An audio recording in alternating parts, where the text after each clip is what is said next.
the Ground Up podcast. Thank you guys so much for being here. Just one thing that I wanted to get out there kind of before we started is that obviously you guys know it's been all over the place, these Amazon fires. And if you guys have seen a prior guest of the podcast, Paul Rosalie, he's been going nonstop doing different, different media, different TV, stuff like that on the news all over the place talking about it. So please check out him on Instagram, Facebook, and support everything he's doing because he's really giving a voice out there to the people of the Amazon, the animals of the Amazon, and really just to our environment as a whole. So I'd like you guys to at least check out what he's doing and support what he's doing. Other than that, we do have some animals available, still have some king snakes, and of course we have a whole bunch of corn snakes going on. And other than that, that's pretty much all I have for you today because I want to get our guests on here. They are two alumni of the podcast previously. We have Garrett Hartle of Reach Out Reptiles and Brian Kusko of Triple B. And they have started a new podcast called Searchable as Reptiles. Fellas, welcome to the show. And as someone who is a host of a podcast with a super ambiguous name, what is up with your name? How'd you get your name? Oh man, that's the first question. Fault. It's Garrett's fault. It is my fault. It's Brian's idea, though. We'll put it that way. No, it's Garrett's idea, but his fault too. What? It was my idea to make it the name. He was the one that came up with the name without knowing he was coming up with the name when he came up with it. Exactly. He was talking about how he wanted it to be able to be, found because we were going to talk about all kinds of stuff that's not necessarily reptiles, but he wanted it to be something that you could find if you search for reptiles. It's like, as long as it's searchable as reptiles. And then he kept talking about blah, blah, blah. And I stopped in my mind was like, that's it. It's searchable as reptiles. And then I exactly. So it's my fault because I said, whatever the name of the podcast is, it should be searchable as reptiles. And then Brian was like, that's the name. And as like a marketing guy, I think that's a terrible name, but it's Brian. So I ran with it. He also thinks that my logo is horrible, and yet his dad, who's a professional animator and artist for a living, saw my logo and was like, "What logo is that? That's really good." He's terrible at marketing, though, by the way. Well, that's what I think the interesting dynamic is the fact that I feel like Garrett is more of a marketing mind, a business mind, and then Brian is more of kind of art as well. But a bunch of that crosses over, I feel. Because obviously, you can't be accidentally good at, successful as a business person, making your own income. And Garrett, you wouldn't be putting out all the content you can if you didn't have a creative mind. True. I don't know. Yeah, we definitely have different strengths. I'm going to go ahead and disagree with you on the first part. I think that if I'm successful in business, it's definitely an accident. I don't know. It just doesn't make any sense to me because I've been doing all these things and business has never just fallen in my lap and I've been successful. But Garrett, so kind of talk a little bit about, your dynamic there. And then obviously that first episode was on business. So that's I feel like that's kind of a taboo subject in the reptile hobby. Yeah, honestly, we were just running with that. I think the reason the first episode was on business was because Brian was tired because he just hosted Carpet Fest. So I talked more and kind of took it and ran with it. Well, we were having lunch with the family right before it, and you were asking Hillary what she would like to hear about if she was, because she's not in the reptile hobby industry at all, other than by being related through family. But so I think she mentioned something about she'd like to hear about the business side of it and whatnot. This is a good point to spotlight a couple of Brian's strengths. The first one, Joe, you got a taste of it as we were getting ready for the podcast, is that Brian is much better on the video and audio production side. And then the second one is that he remembers things and I don't. So those are Brian's strengths that he brings. So obviously you guys weren't here before the show, but Brian was kind of whipping Garrett into shape, getting his mic ready and his headphones and all that good stuff. So thank Brian Kusko for the audio quality on this episode. If we weren't separated by a whole country, I would have been physically whipping him. It's true. We haven't gotten that far just while we happen to be together yet, but I'm sure it'll get there. Yeah, it's going to happen. How did you guys first meet each other? Tim O'Reilly suggested that Garrett should be somebody I meet and that I should be somebody Garrett meets when I was hanging out at Prehistoric Pets one day. And he showed me a picture. He's like, that guy right there. I was like, all right, well, we were both going to Tinley. So I was like, I'll just send a message out and say, hey, Tim said that we should meet. And since Garrett we both hold Tim in fairly high regard. We both agreed that we should at least give that a try. And apparently Tim was right. Yeah, Tim O'Reilly, for those who don't know him, is he's in charge of kind of the backroom operations at Prehistoric Pets, and he's just one of those salt of the earth kind of people. Give you the shirt off his back, sort of a dude. And he and I always got along really well with that kind of stuff. We really appreciate each other's company, and I don't know, he's just like a good blue collar guy, not too worried about what everybody else is doing, stays out of the drama. And so we had a lot of fun together. And I apparently Brian connected with him in the same way. And he was just sort of like, yeah, you need to know Garrett, which is funny because whatever it was that Tim saw, is definitely like the main thing that connects Brian and I, because I don't know, Brian and I are very disalike in many, many ways. I don't think there's a lot that we do the same or agree the same on at all. And, what we share in common is, I don't know, we both have a lot of kids. We both are down to earth, kind of people. And we both like reptiles. Other than that, everything is completely opposite, which makes it really fun because, I can tell him things that he can try that are new, and he can tell me things that I can try that are new. And so it's definitely expanding both of us. And I don't know, at least me, I don't know about you, Brian, but it's been a fun ride for me. That's for sure. Yeah, no, I mean, I'm sure you remember the first time that we had to part. I was the one that was shedding tears. You seemed to be okay with it. I kissed him, though. I did kiss him. Yeah. My wife was looking at me pretty weird. She's like, you don't kiss a lot of people. So, yeah, we met at a reptile show. So it was at Tinley Park, after Tim said that we should meet up. And Brian, I think you reached out to me beforehand, said, hi, my name is Brian. Tim said we should meet. I figured that's good enough for me. And we did. We kind of worked together on some stuff. I think we did an interview of Kimberly Paws that weekend. Was that first time? Yeah. I think it was. To interview her. You were planning to interview her. It's like, why don't you just interview her and I'll film it and edit it? And the crazy thing is, I think we talked about doing that Saturday night or Sunday, and it seemed like we had already known each other for a long time, even though it had been like 48 hours. Yeah, I don't know how that worked. Unless I'm totally remembering that wrong. Is there something to the fact that, you're two guys who have taken the leap in doing reptiles full time, and you got to be a certain individual or at least to a certain commitment level to get to that point, and you guys aren't directly competing also? Yeah, that's true. That helps. We're definitely not directly competing. Well, sometimes we're not direct. I feel like every time we're together, we're like constantly competing over nothing. Yeah. That's always a competition going on. That is true.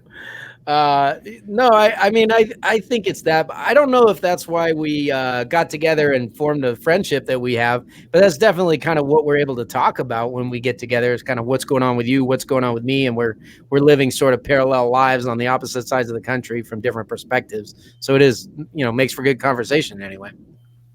Do you guys ever talk about creating content and that kind of stuff? You ever bounce things off each other? Garrett mostly thinks of things for me to do as far as content. And I usually say, he comes up with so much stuff for me to do, I don't even do all of it, but I do a fair amount of it because they're usually good ideas. And I'm like, oh, yeah, it's a good thing you thought of that. Which goes back to the first thing I thought when I first met Garrett was that this guy is way more intelligent than me. And it was a little bit intimidating at first. I don't feel that way anymore. Also premature judgment, but yeah.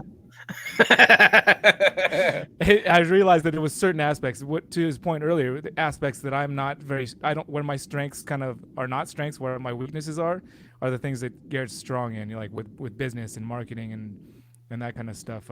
I feel I'm pretty weak at, but he's really good at, so it kind of helps balance out me as a person. I'm trying to get him to learn how to not work super hard all day long and remember to take a break. And I'm trying to get Brian up off of his butt to get to work sometimes. It's such a load of crap. I was here early, ready to go. Only because I was working so hard. I'm multitasking, guys. This is the first time I sat. You had nothing else to do. No, I planned this into the schedule. I barely made it back in time because I was dropping off snakes at FedEx, and I was busting my butt today. And after I'm done with this, I'm going to continue to bust my butt. But you can go ahead and talk all the crap you want. I love you, Brian. Well, for the people who, I think the biggest thing as far as people looking to people like yourselves is the fact that people want to do this full time. You know, they want to do reptiles, or, you know, obviously Garrett, you're more on the breeding side. Brian, you're more on the creative side and you breed as well. I mean, what does a typical day look like? I mean, I know Brian gave me a little bit of rundown of his day, and it was pretty. This dude hasn't even eaten today, and then I want to hear, Garrett, a little bit of your day in the life as well. Okay. Well, I want to hear Brian's day of the life. Did we do that? Did we record that? No, yeah. Go ahead, Brian. Well, today I don't have a typical day. There's no such thing as a typical day for me, other than, you know, making sure that the animals have fresh, clean water and that they're clean. Other than that, there's nothing typical. And even that's not typical, because sometimes I'm gone and I have my buddy Jalen here watching over stuff. So that's no such thing as a typical day. I'll tell you what I did today is that I woke up at 5:45. I did a little playing around with getting some videos together that I knew, like getting footage up that I needed to edit later and have it kind of render, and putting together multicam clips and what stuff like that. And then got a hold of you so we could do a little test run on this thing and make sure things were going to go smoothly. Then I went for a bike ride with my uncle up a mountain, which was awesome. And I made a point of making sure that I did that, because if I don't make time to do things like that, then I would just be working all the time. And I know it's important to not just work all the time and do things like ride a bike with your uncle up a mountain. So that was part of today. And then I proceeded to move stuff out of storage, because we wanted to get rid of our storage space. So I made a couple of dump runs today with my cousin. He had stuff he needed to get rid of too. And then, you know, playing with the kids in between that a bit, and mostly preparing for the podcast too, like in my mind. Oh, I dropped the snake off. I dropped a pair of snakes off at FedEx as well, which is about an hour round trip, because I just don't trust the drivers to pick them up from the house and get them there in a timely fashion. So I just like to get down there myself. That happened. But this weekend was the San Jose Reptile Show. So I was at a reptile show this all weekend, which was awesome as well. And yeah, Scott Bolter said you made him cry. Well, I think he was ready to cry on his own. All right. I'm sure you're right. So, Brian, can you knock up your audio a little bit? Sorry, I told you. Yeah, no problem. But Garrett, am I good? Yeah, I gotta wait kind of until Garrett talks. I'm just kind of comparing you two by ear since I can't see. That's too much. Okay. No, man, you sound fine, just a tiny bit. But Garrett, what's your typical day in the life as a retic breeder? Honestly, it's different stuff than Brian's, but like he said, it's different every day. So I'm on East Coast, so I like to wake up early, but I don't do it anymore because just the time zone that we're in. I'm sure you've noticed this with your recent move, Joe. You know, you get people hitting you up all night long because they're West Coast and stuff. So I kind of sleep in. I started work, got up at 8. I had to make an hour round trip to go pick up Aiden, my employee. Brought him back here so that he could get started cleaning with the reptiles. And he's a great employee, but he's not at the point where I would allow him to handle like any of the larger or, you know, I don't know, feistier animals. We have a lot of like wild caught stuff here that we work with and everything. So I don't let him get hands on with those as much. So I have to rotate those out for him. And then in the middle of doing that, I start doing that stuff. So one of the bigger developments in my business is that I brought on Kimberly Paws, who we mentioned before, to actually help kind of handle the volume of inquiries that we're getting as the dwarf and super dwarf market is exploding right now. So she's kind of bouncing a lot of emails and just trying to make sure that everybody gets a response, and you know, she has my ear as to whatever is important. So I've been kind of helping her jump through a massive, I think we started with like 800 emails to reply to today. And then just all of my replies, it's amazing. When you start doing retail, basically anybody and everybody owns you, you know, because they have their questions, they need their responses, and it's through no fault of their own, but just the cumulative of it begins to get pretty crazy. And then coming off of, you know, last night, I had to run down to my buddy Justin Studeni's place. So I worked till probably about 11 o'clock last night. But Justin just had a really beautiful clutch of albino pied retics. And Brian, you know, that's a project that I have a group of adult animals that I'm working with to get one exact animal that I need to incorporate them into dwarf and super dwarf. Such a long process to do that right, that I want to start with the right animal as a foundation animal. So I had a deal with Justin where I got a pick of a litter coming off of a female. So he just produced a baby albino pied. So I picked that up. And then I tracked down a pair of pure wild-caught Ceram locality retics, something that I don't think has been bred in the United States before. There's not a big number of them. And a buddy of mine, John Cashman, who is a breeder out in California, does a lot of really cool like mainland stuff, and he really appreciates the localities. He's definitely big into dwarf and super dwarf, and he and I work together on a lot of that stuff too. But we're working together on trying to get some of these pure localities preserved before they're gone. He's had a lone female Ceram for many years, so I found this pair of Cerams that I've been kind of tracking and following for the last few years. Unfortunately, they've changed hands like 3 times, and it was just enough was enough. I bought the animals. I ran up about an hour away to pick them up, shipped those. So I shipped them too, but it was an adult pair. I think it's still probably on my Instagram stories if anyone wants to check out what those look like. Ship those out to John. And then, oh gosh, what else did I do today? You know, I had to get a bunch of stuff over to my CPA. I had to re-up my workers' comp policy. I had to get my new employee packet out to Kimberly with all the tax information and stuff like that. So a lot of the back-end business. I'm about to take a nap, Garrett. What's going on? I know. Usually the business side of stuff. That's the crazy thing, you know. I have a friend who's a chiropractor who says he got into it because he enjoys working with people and hands-on helping people heal. So he opened his own firm, and then all he did was all this boring business crap all day. And that's what people don't realize, you know, like, oh, I want to have a job doing that and do nothing but it. There's a million ways to skin a cat, but I'll tell you, I'm doing it, I think, the way that a lot of people think they want to do it, where they're like, I'll be a breeder and take the animals, you know, retail to the public and attend shows and all that kind of stuff. But that's such a small percentage of what I actually do. And I end up finding that Aiden's working with the snakes, Kimberly's working with the customers. So what's left for me to do is all that boring business crap. That's really, if you want to know the truth. Definitely not what I'm doing. I just work harder at the stuff I really want to do. I probably it's going to bite me in the ass at some point, but I can't do that stuff that you're doing, man. And not all day long. I would have to. It would be horrible. No.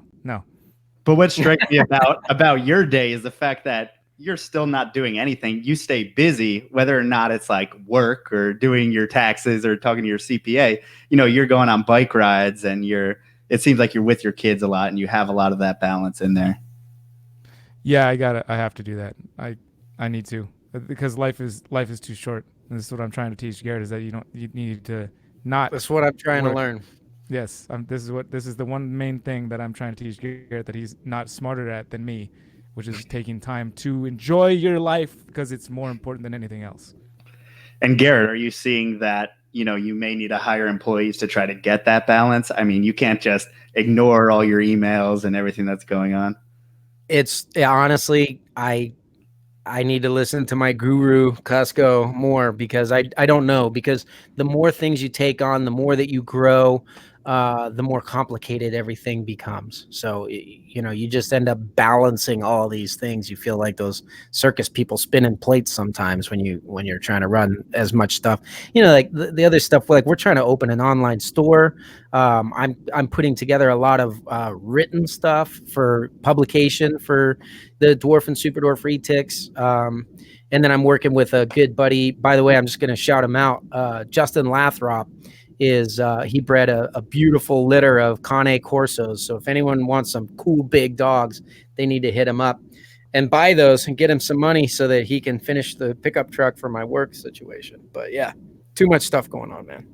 Yeah, we're going to implement some techniques that I know they've been using in the Silicon Valley recently to like programmers and stuff. And maybe sometime this year we'll step into that and see if it's something that can help. I'm pretty sure he's talking about illicit drugs right now, but I'm not entirely sure. No, they're working on making them no longer illicit. They're using it to cure PTSD. Like I said, currently illicit. Oregon. Yeah. Right. Yeah. Colorado, they're legal. Wait. That's never worked for me. I tried it. I couldn't find the balance there. It was either, you get the point. things start visually happening at a certain degree, and then you lose that zippiness, and then that zippiness wasn't directed a lot when I did the small doses. And so, yeah, I don't know. You may know more than I do, but... You talking about psilocybin right now? Well, I wasn't going to call it by name, but yes, Brian. Oh, okay. Yeah. For the record, I just work my ass off. I don't really know what you guys are talking about, but Brian's trying to teach me. We'll see what's. Yeah, it's been a while for me too, but I'm overdue. I think to do a little reset. We had a come to Jesus trip, me and Melissa, where we basically just fought reality for a good 6 to 8 hours. It was pretty terrible, to be honest. Ooh, yeah, no, that doesn't sound good. Fought reality? What are you guys talking about? I don't know. We didn't know what was going on, and we were just like, yeah. I shouldn't go in depth about these things. I thought that, well, okay, so for the record, Brian and I's podcast is exactly for going into these things. So I know that this is your podcast, but you did invite us. I mean, our point is, we already do reptiles full time in one way or another. So our podcast is not one more way to, this is not a part of our hobby. Like a lot of, I think, podcasters, this is something that they do as a hobby. For us, this is the blow off steam, so the reptiles is business. This is our hobby.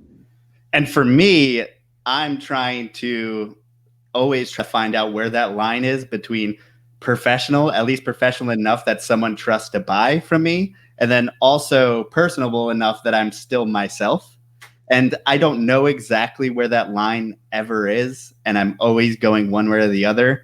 And yeah, I don't know if you guys have experienced that.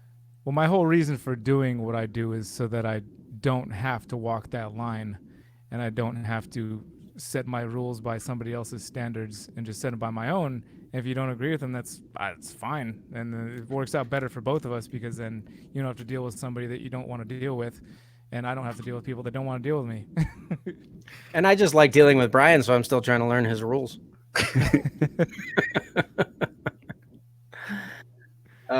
Anyway, yeah. So, I mean, I don't know. That's kind of what it's all about for us, is just unhinging, unlocking a little bit, because you're right, Joe, you have to, I mean, I think if you look at anybody, whether it's just their social media account, maybe they have a YouTube channel, it could be the way that they present themselves and type online, scroll down anyone's Instagram feed, they're showing you a certain side of themselves that they want to portray, not really their true selves. Is that right? I mean, whether it's business, professional, and you don't know how much to blend it together. And my stuff's always been a little bit blended. I think everybody knows that I have a million kids and that I breed from home and all this kind of stuff. Yeah, the podcast has really been for us, or the idea of it is to come out a little bit less filtered from all these other social media things, so people can kind of get to know the real us and what we're going through. Right, because even on my vlogs, as much as I put out and am open about a lot of stuff, there's definitely parts of me that I hold back, particularly the parts that I think I don't like about myself. I talked about on a video I put out yesterday. I had done this other video the night before where I came back from a run and I was just feeling like I needed to vent a little bit, and so I did. I vented to the camera, and I wasn't, I don't know, I stuff that I don't usually hold back that I usually do hold back, and it wasn't that bad, but I had Hillary watch it. She said that I shouldn't put it out, and she's smarter than me in that regard. But I don't care, man. Like, that's, yeah, to his point. Like, I like to hang out with people. Anybody who's hung out with us in person knows that we just like to let loose, and if it ends up in a wrestling match in the middle of the lounge, then that's what it is. And that wasn't me, for the record, but yeah, I mean, that's it. That's exactly what it is. You can follow our podcast if you want to know more about Garrett Hartle and Brian Kusko versus Reach Out Reptiles and Triple B TV. So, yeah. And is that something that, I mean, a podcast just seems like a platform where you can do that for the most part. I mean, do you feel like that is, Well, I think the nice thing is that you can, instead of having like a quick story where you're trying to tell people or entertain people or this or that, it just becomes more of a conversation. You have more time to talk about. That's why I think it's nice to stick to certain subjects, which I'm horrible at. But then you can stick on a certain subject for a while and really talk everything out about it, like every angle of it, so you can kind of really feel where somebody's coming from with something instead of just a little quick sound bite. You also don't have as much interaction traditionally as a lot of the social media things. So like, for example, one of the things people have a really hard time with for some reason, if you do, it seems like everybody says they want to breed reptiles for a living. Oh yeah, that'd be the dream. But by the same token, people have this view of people that make money breeding reptiles like it's evil, like it's bad to capitalize on certain things, or like you're just ripping people off, or you're just, where does the value of an animal come from? All these kinds of questions when they get upset that they can't afford something.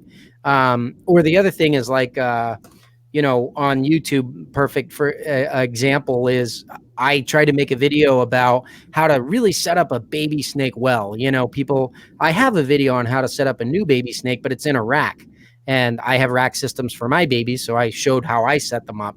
Then I kind of realized, that's only for someone that has tons and tons of babies. I think most of the people that are buying my snakes don't do that. A lot of them have them as a pet, a trophy animal. So how would I set something up in that situation? And I was seeing a trend of people putting them in little shoebox tubs or whatever. So I set one up in a nice kind of semi-naturalistic vivarium. And, that was a good video.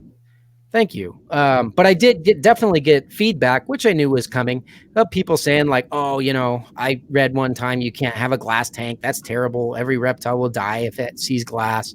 Another comment is like, Zilla, I'm friends with Ryan McVeigh. So when I went to do this, I went out and I found the enclosure that I really liked, which I think Zilla does the best job of the options out there with these front opening enclosures that I wanted. They had the right size for my desk, so on and so forth. So I reached out to them and he said, yeah, you can have this $200, tank to set them up, put them on YouTube. Thanks for the shout out. So I did. And, all of a sudden people are like, hey, I think this sponsorship, obviously you're biased and no professional person would ever want to use one of those setups and things. And I'm like, come on, guys. I mean, the average price I sell one of my babies as like $1,200. You think you're going to buy my soul on YouTube for $200 enclosure? That's ridiculous. But, so my point is like on those social media things, you have people pushing you to be who you want. It makes you feel like, okay, I should probably not say what I really need to say because I get too much pushback from society as a whole. And that's actually the reason why I started my YouTube, is because I'm pretty good at pushing back against society. So just trying to open people's eyes, get them to think outside the box a little bit and, loosen up a little bit, guys. Come on, geez. It's not so black and white as you think, you bunch of youngins. Am I right? I mean, it's a podcast, so I could be a punk here. That's my new rule. I don't know if that's society's rule. Hi, Melissa. It's good to see you. Hello. Man, it's so hard, and I change my behavior based on YouTube all the time. And quite frankly, I mean, whether you want to set up in a naturalistic enclosure, you'll probably get heat from one side. Whether you put it in a tub, you're going to get heat from the other side. And I mean, there's no real winning. Yeah. Well, the goofy thing is, people go to YouTube. They want to see, it's YouTube. It's not network television. So they're presumably going there for authenticity. And then as soon as you're authentic, they're like, well, I don't really think you should be that way. I don't know you at all. And I'm 14, but I think you should be the way I think you should be. So it's like, and I'm not picking on anybody. I'm talking about society as a whole. They're like, I love you because you're authentic. Could you try to be a little bit more like I am right now, though? So it's more comfortable for me to digest the pill you're telling me to swallow. It's goofy. Yeah, absolutely. And I mean, quite frankly, you shouldn't have to hear about it, or no one should change your behavior who's not, involved in your life and not someone that you care about. I mean, it's super important to stick to who you are and do what you do. So what are your stances as far as, I mean, Brian, you have, I put on clothes before I go outside because I'm worried that people will think that I'm crazy if I don't. Well, you should stop that, man. You can ask any of my neighbors. I might look like some redneck white dude out here in Western Pennsylvania, but all of my neighbors have seen me go outside without clothes. I'm like, hey, don't look. I ran naked in the woods one time in Washington. It was amazing. We had a little spot where our band, which was touring out of, it was right across from Canada in the Olympic Peninsula. And it was like our backyard was the Olympic National Forest. And so I took the opportunity to where there was nobody and just went running naked through the woods for miles. It was amazing. Well, you guys all clean your snake rooms like half naked, right? It's hot in there. I'm always unless I'm going into the enclosure, I put a shirt on because no, they're not with me. No, I wear the black t-shirt with the big chunk of white ink right here all the time. So I'm just like a big sweaty mess. It's always 100% humidity in there, 95% outside. I mean, I live in the Northeast, so I just sweat. We just deal with it here. Sorry, California. I'm sweating.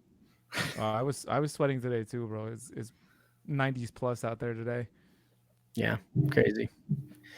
So how have you talked about like this move towards things like naturalistic? Obviously, Garrett just made that video, and through different means of keeping, whether bioactive and the whole like it's kind of an anti-tub movement at this time. But a lot of you, both of you guys keep in tubs. I keep in tubs. So how do you feel? You're adjusting to that, or will you adjust to that? Are you asking me? I'm planning to adjust to naturalistic a little bit. When I first came back, like that's how I kept when I was a kid, and then I moved to Hawaii, and when I came back, a decade and a bit later. All the research I was doing was everybody that I would talk to online and whatnot is like all about this, sterile type of an environment where you're keeping things clean and you're not allowing bacteria to build up in any way. And so that's why I went gung ho into it when I first got back, and was, and that's this shows that, and I think there's definitely a benefit to either side for keeping it one way or the other. I'd like to find a little bit more of a balance where I've got some things in a tub and some things in more naturalistic enclosures, just for my own enjoyment. What about Garrett? Because obviously you're working with such unique animals, and I've heard so many things about different enclosures you need to provide. A super dwarf. I'll tell you the way I see it. I know it's a controversial subject. It's like the plastic versus glass debate, the great debate of 2019. And I'll just say this. I mean, can I pick on the people that I love? And I'm definitely one of these people too. The reptile industry. The most when you pick on them. I'm one of you guys. So, I'm preaching to the choir here. Don't think of this as hypocrisy. Think of it as revelation that I've had that maybe you haven't had yet, but you will. Give it time. But anyway, the reptile industry is basically 100 years behind every other industry on the planet. I mean, it just really is. And we're at the tail end of the industrial revolution in the reptile world. So like when I was a kid, we kept everything in glass tanks. We kept them, raised them, bred them. Everything was super naturalistic. Bioactive was a thing because we didn't clean as much, or we put them in chicken wire outside, and they, you know what I mean? They sat on leaves, and we're like, dirt's natural, dirt's good. And we went to the industrial revolution where everything was like clinical and sterile and clean. And I think we went a little bit too far that way. Not because it's bad in and of itself to keep an animal in plastic. I mean, it's just a container. There's pros and cons to both. And depending on your animal and your situation, it could be good or it could be bad. It's like the tubs I have baby super dwarves the size of a pencil in tubs that are meant for adult ball pythons. So the way I keep them in tubs is very different from the way a lot of people do. But I still get to hear that argument, oh, tubs are bad, tubs are evil, from people that really aren't considering all the details. But the thing about it is, I think it's like the pendulum swing. We've gone so far to industrialization where, Freedom Breeder, I mean, I'll just go out on a limb and say it. Freedom Breeder is the best at what they do. Those racks in Brian's room and the ones in my room, those things are amazing. They're wonderful. They're easy to take care of. And they're based on like a rodent breeding system. And then they translated very well into ball pythons because ball pythons live in rodent homes, so it just worked. But personally, I don't think you start keeping everything in there. You wouldn't put a monitor lizard in one. You wouldn't put a green tree python in one, but people do, and most people can't afford a Freedom Breeder rack. Or it doesn't make sense for them. Maybe they can afford it, but there's other priorities, right? So they go, what the part I don't like seeing is the pendulum swinging too far when you're going to the dollar store and buying a shoebox tub to put everything in and put a little sticky heat mat on the bottom and being like, there, it's done. It's like you got one animal because, geez, man, go set up a nice enclosure for that thing. Like this is your trophy pet. Why, I don't know. I think we should be a little more like people to be how you want them to be, Garrett. They should be how I want them to be.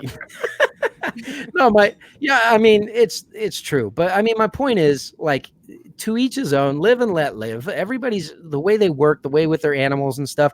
I mean, on one hand, if you have a ton of animals and you need to keep them sterilized, basically, sanitized is a better word, really, then you need to go through and be able to quickly do that for the animal's health. If you have one animal in an oversized enclosure set up like its natural environment, that's going to be best for its health, especially its mental health, because you're going to be able to see a range of natural behaviors. So it really, you can't say you should keep animals one way or another way. It depends on the animal, the keeper, the situation. There's so many details. I would encourage anybody that's listening to this podcast that just check yourself for a second here, guys. If you're out there on social media saying you should never do this or you should always do this, you're probably wrong. At least a portion of the time, or you're not taking into account real life. Like you said, like you can do things very right and very wrong in a rack and naturalistic. Like if you're doing everything wrong or not great for the animal, but you have a naturalistic, that doesn't mean shit.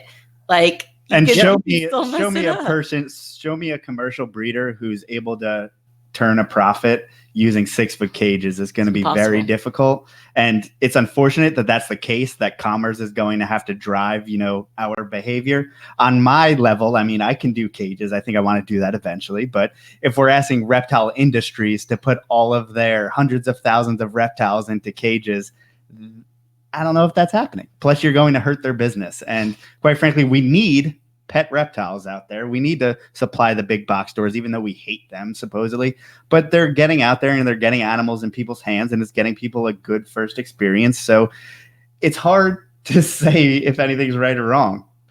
No, it is. And it is up to each person. I'll say, like, part of what I'm trying to do, and I'm not there yet, but it's definitely the direction I'm going. I'm putting a lot of time, effort, thought, money into like research and development of new type of caging for my super dwarfs. But the animals that I have relatively few animals that are fairly high end. And so I might be able to make a living breeding reptiles in large naturalistic enclosures. Now, can you do that with something that you're going to sell at $25 each? Nope. I don't think so, So, but you really have to consider all that. If you're the kind of person that doesn't like the $25 each system and setup and you don't want to support that, go breed emerald tree boas, and you'll be fine. You can have gorgeous animals and large naturalistic setups and do just fine. Absolutely. Yeah, it all just depends kind of on your goals as well. And I don't know. I think that it'll be good PR if all of us folks on YouTube, can show off a good naturalistic vivarium. I think that will be good for the hobby, and that's kind of my thoughts behind doing that as well. Not only good for the animal, but some good PR. It makes us look good in the eyes of people who dislike tubs, but also people who are trying to take this hobby away from us. So that's also something that I've considered and I've thought like a lot about recently. Well, you're right about the PR side of thing. Absolutely. But beyond that, even I'll say that little desktop buddy video that I just did on my YouTube channel, that little snake being in there, I see so many. I'm sitting next to him, looking at him all day while he's on my desk. It's like having a bonsai tree on my desk. I get that little slice of nature, and I see so much more about what I know that I love about super dwarfs because he's in there doing it. And I've got all these babies in tubs and stuff, and they're doing it too in there. I just don't see them because they're in tubs. So it's kind of cool for me to check myself, to have that one animal where I'm like, I've selected you. You are the chosen one, to kind of remind me and humble me about, these animals really aren't so scientific and clockwork. They're living things, There's something that we're sharing our space and our environment with. They're not something that we own. Does that make sense? We get to live with them for a little while. That's the way I look at it. Yeah, I mean, once you get to like a certain level, when we have 100 snakes in the room, you open bins, and then sometimes you feel like you are not actually in touch with that being 100 individual animals. It's almost like, oh yeah, that's cool. Kind of forgot I had that. That's cool. And you kind of forget that one-on-one, interaction. Yeah, and you're looking at them. You're looking at 100 animals in a half-second period of time, and you're getting the exact same behavior 100 times over. It is not the same experience as having one animal that you're sitting and watching and appreciating and getting 100% of that animal's life cycle that you're appreciating. Brian just went over to his rack and pulled one out to enjoy. Is that your indigo? Brian? Yeah, I BS about stuff and he just goes over there and connects with it. What are you doing over there, Brian? I'm just playing with my snake. So tell us about that indigo. I mean, where did you get him or her? And which indigo is it? I got him from Robert Bruce. It's the Eastern, and it's the red throat variety. And he's super cool. I'd wanted an indigo snake for a long time and finally pulled the trigger on it last January. And I haven't regretted it for a second. They're how poopy are they? I always hear they're super poopy. they're about retic poopy, maybe more. Okay. Well, I'm okay. Yeah, retics are super poopy too. So yeah, I mean, it's possible to say that they actually defecate more than retics. So it makes them bigger. But they, it does make them bigger when you feed them more, especially when they're younger, and that means lots of poop. And they're super cool, man. They're just so inquisitive. I mean, retics are kind of that way too, but these guys are just a bit more. I mean, when you feed them and they're just going at it and just there's no thought at all as to like slowing down to maybe constrict something, and they're just like, I'm gonna get this down my throat as fast as I possibly can. As somebody who feeding a snake has never gotten old since I was, as young as I can remember. The first time I took a snake to class was 7 years old and fed the snake in front of the class, and I just sat there. Everybody was amazed, and I felt like I was no less amazed as the rest of the class as we're sitting there watching it happen. And it still hasn't changed me. Every time I watch a snake eat, I'm just like, wow. Look at that. That's crazy. And indigos are probably some of the most amazing to watch do it because they're so vigorous about it. I mean, and they're an animal that doesn't necessarily constrict, right? He'll just kind of engulf. Yeah, they don't constrict whatsoever. They just start eating it. No constriction. Have you ever? It's a colubrid, but it's a python-sized colubrid. So you get to be up there like. I haven't had indigos before, but I've played with them. I've had friends that have had them. And when you're there's something about an indigo that when it's sitting there eating something, you're imagining that thing being 60 feet long and eating you. Yeah, am I it's right? Really easy to do. Yeah, it's really easy I don't know with the way they're eating too. That thing, it's like the old dinosaur movies where they would just tape a fin on an iguana or something. You're like, oh, it's a dinosaur. It doesn't take a huge stretch of the imagination to imagine that thing just being a monster. Yeah. That's definitely one of the things. That's always been what I think obviously gets most people into keeping. I think there's a strong majority of people that were just into dinosaurs and realize this is the closest we're going to get to being able to have that dinosaur fantasy is keeping reptiles and watching them and hanging out with them and putting them around our necks and feeding them food and watching them eat and scaring your little sisters with them. No, just kidding. My sister. I don't know. Science told me chickens are the closest thing, which seems super lame compared to my imaginations as a kid in the 80s or whatever. But no, chickens. Those are brutal, dinosaurs. Dude. Chickens are pretty brutal. Yeah. I don't see chickens and think, oh my gosh, if that was 20 feet tall, it would probably eat me. Dude, I think I would ride it. I do. 20 feet tall, you would be screwed. Chickens are so vicious. You gotta like throw a mouse to a chicken or something and watch it murder. You'll maybe, a little bit. Maybe you guys, not me. I could handle that chicken. I'd manhandle it. When Noah started like selling me on the idea that T-Rex had feathers, I was very opposed to that idea. Yeah, dinosaurs have feathers now. It's a new age. Yeah, and dinosaurs have feathers now. Guess what? There weren't dinosaurs in the 80s, and they're not here either. So no, they didn't. They don't have feathers. Did you say there weren't dinosaurs in the 80s? There weren't dinosaurs in the 80s. And there aren't dinosaurs now. So we're imagining them with skin or feathers. And I'm going to imagine dinosaurs the way I want to imagine dinosaurs, all right? And my dinosaurs don't have feathers except Archaeopteryx. That's the only one. No one else gets feathers. I need an. Are you sure that you pronounced that P there? You sure you pronounced the P? Are you sure it's not just Archaeopteryx? Because you don't say pteranodon. I might. I didn't pronounce that for you yet. I can imagine it however I want. They're my dinosaurs. All right. So coming back to present animals that are crawling and living in our living animals. Welcome to our podcast, guys. Searchable as reptiles.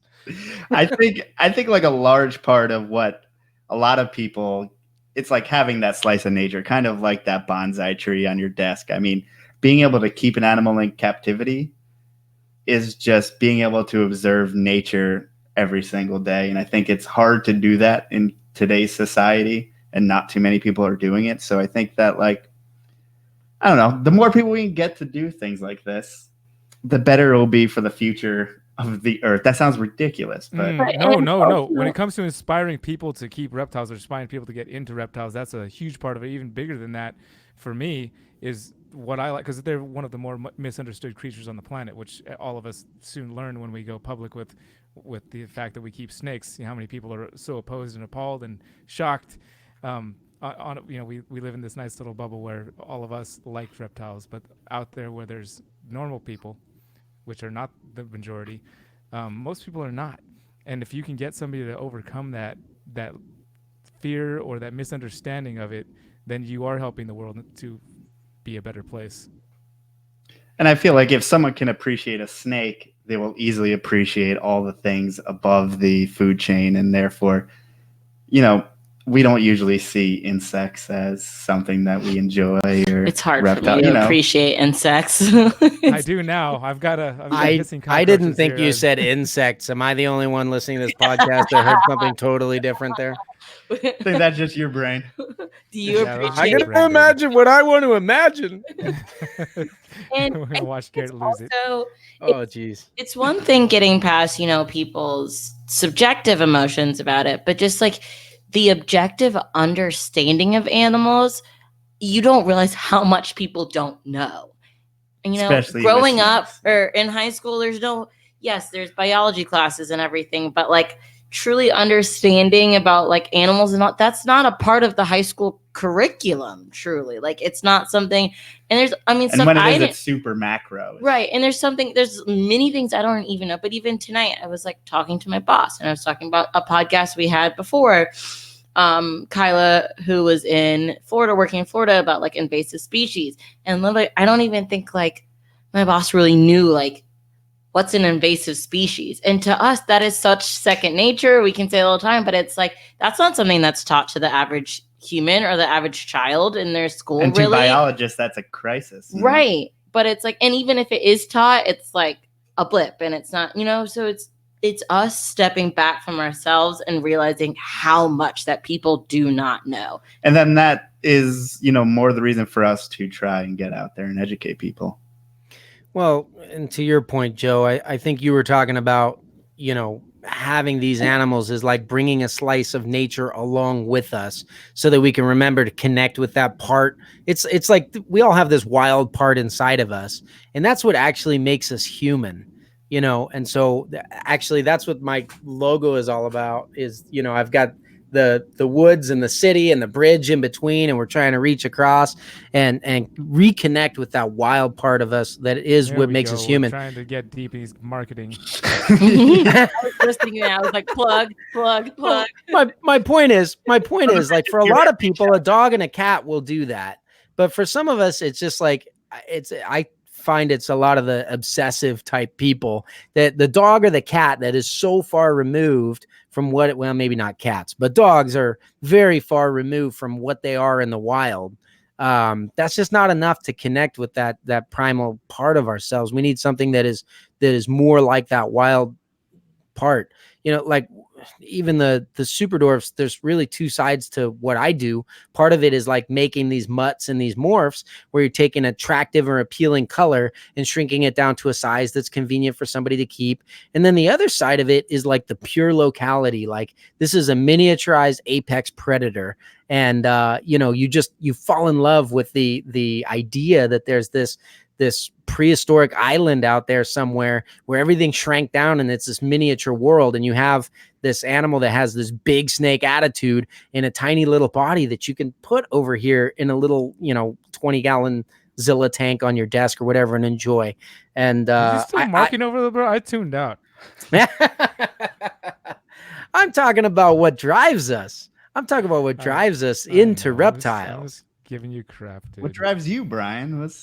Yeah, come on, man. Listening to Garrett combine marketing with real life emotions and how he really feels about things. I just don't understand how that works, but it does. I don't get it. I don't know. How do you do that? I've said it before on my channel. People think it's like a conscious thing or whatever. And I tell them all the time, I'm just a super huge nerd about this stuff. I love this stuff.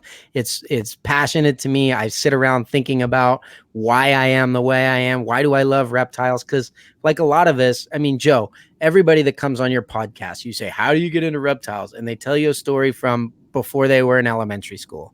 Right? Yep. There's something ingrained in us that makes us this way. There's some kind of calling, and it doesn't seem like a calling that should really exist. Like, what's the usefulness of that? At least to me, growing up that way, I always felt that way. To keep people from killing snakes and misunderstand them in a way that they eradicate so many snakes that the rodents eventually take over and kill us all with disease. That's the purpose. Maybe part of it. For me, it's connecting with that primal part of yourself right here in your office. Well, yeah, that too. I was talking about the benefit for the rest of the world. Me hanging out with a snake right now is not helping anybody. Just that part, you know. I gotcha. Most people aren't. Most people are a little too egocentric to think about the rest of the world. They're thinking about satisfying their own passions. Thank you, Melissa. But I still think it's nice to hear, Garrett, your reason for doing this is a step past that. I think about that a lot because being a teacher, I get asked all the time, like, oh, why do you want to be a teacher? And like the blanket statement, everyone's like, because I love kids. And like, not that that's not valid, but it's kind of like, okay, like, where's like the oomph and your like vigor for why? Yeah, there's got to be more behind. There's got to be more. And for reptiles, it's like, oh, why do you in reptiles? And it seemed like the blanket statement. No, the blanket statement has been because, oh, that I played with them as a kid outside. And I'm not saying that is not valid, but like there's a lot of times I'm like, where's, and Garrett has a oomph. Oh, it's aggressive. There's definitely some teachers too out there that don't like kids, which is interesting to me. It's depressing and sad. I got a lot of those. And I'll tell you, I did not help them like kids anymore. Oh man. But I think that's a huge thing because I mean, your motivation will wear off at a certain point. There has to be more behind it. I mean, I don't know about you guys, but I mean, I barely go through a month, maybe a week without having that split second where I'm like, sell all your collection, move on with your life. Everything will be better. And then it's like, and then it goes away. Like, I don't know if you guys have that or how you fight that, but I mean, I get past it just knowing that I have. That, I had a feeling like that once. And it was recent actually, but it passed. I've done it. I've sold everything. I've got out of everything. Sometimes accidentally. I mean, Joe and Melissa, you heard. I think I told you in the story about the house burning down. So like I lost all my. I had a huge reptile collection. They were totally 100% down to nothing, and I can't escape it. So I know it's inevitable. I'm going to have more reptiles. So sell the collection, keep the collection. It's really not a question for me anymore. I've gone through so many cycles that now it's like, you know what? I know that I'm going to get burnt out if I have a bunch of animals. So what are the ones that I really actually want to work with? And that's the only real question now is not, should I get rid of them all? Should I keep them all? Should I downsize? Should I grow? It's just which ones. Because keeping 1 million of them and having them grow is inevitable for me. Yeah, and that's what if I sold my collection, I would be working to get my old collection back in 6 months or something. That's all that would happen. I would sell it off and then get right back in once I realize I'm an idiot. That's exactly where I've been for the last 3 years. So, yeah. Okay, pivot. Or did you have a question? Pivot. Hypothetical question. Ooh, I like these. Did not live where you live, do you think your collection would look different? No. Yeah, mine would, definitely. We live in the inner city, so it's hard for us to expand, and we're thinking, do we need to live outside? Do we not? So I think that's interesting. That's why, because we talk a lot about... You can just rent the apartment next door. I just can't, but I also can't live in a city. I've done it for a little bit, and I got out real fast. So that's, I mean, I would never be living in a city. Is my Gotcha. Considered going back a little bit, like especially down to LA, because there's so many people down there and there's so much going on. And there's, when you're talking about like doing community stuff, like there's a huge community down there, way too big in my opinion, but it's there, and I've contemplated it. But I've lived in LA before, long enough to know that I will never live there again. See, I interpreted your question very differently, or maybe it's just my perspective. So I think when I you're did like, too. I thought you meant like regionally, or like if I, if I lived in a certain part. Oh, you guys are reptiles, thinking like if I lived in Florida, would I have a big, like I'd have a yard with reptiles instead of a room? That's what I meant. I meant like living in a different part of the country or something. Like, do you think that would have impacted like what you got into, or what like your favorite ones you keep are, and everything like that? I don't think so. I mean, city versus country, yeah, probably, but that's because you're just dealing with a space issue when you're talking about an apartment versus a house. It would have to affect you if you have less space and you can keep less types of animals, or if you don't have room for a huge cage for. I don't have room for a giant monitor lizard here right now, so I don't have one, and I might someday. Could be cool because I've really gotten into lizards this year, or now that I have a tegu for educational shows. Just I'd never kept anything with legs before, and now I've got like 9 animals here with legs. It's been a little bit of a culture shock for me, trying to figure out how I'm going to deal with all these legs running around me, especially with the tarantulas got 8. It's like that's a lot to deal with when going from everything with no legs to 8 is a lot to deal with. I'm still. I think it's that your stress. I think it's funny that your stress level is measured incrementally by numbers of legs. Oh, 100%. I have to stay at 0. I can't take legs. I've always told them no legs. I can't do anything with legs. Like, see, for me, like immediately once you get legs, I don't know. There's something about it. So if I was to answer Melissa's question, I lived in Indonesia before, and that's kind of where my thought process went immediately when you asked that. And yeah, it looked very different. I think knowing what I know now, I'd still probably try to get into the dwarf and super dwarf retics, but I would have so much more diversity of bloodlines being out there and having access, freely to take animals that were wild caught, not have to put them through the export import whole process, and be able to easily acclimate them in my backyard, Dude, speaking of Indonesia and reptile keepers, the Indonesian reptile keeping community is super cool. Wait, I don't know anything about it. Extremely supportive of each other.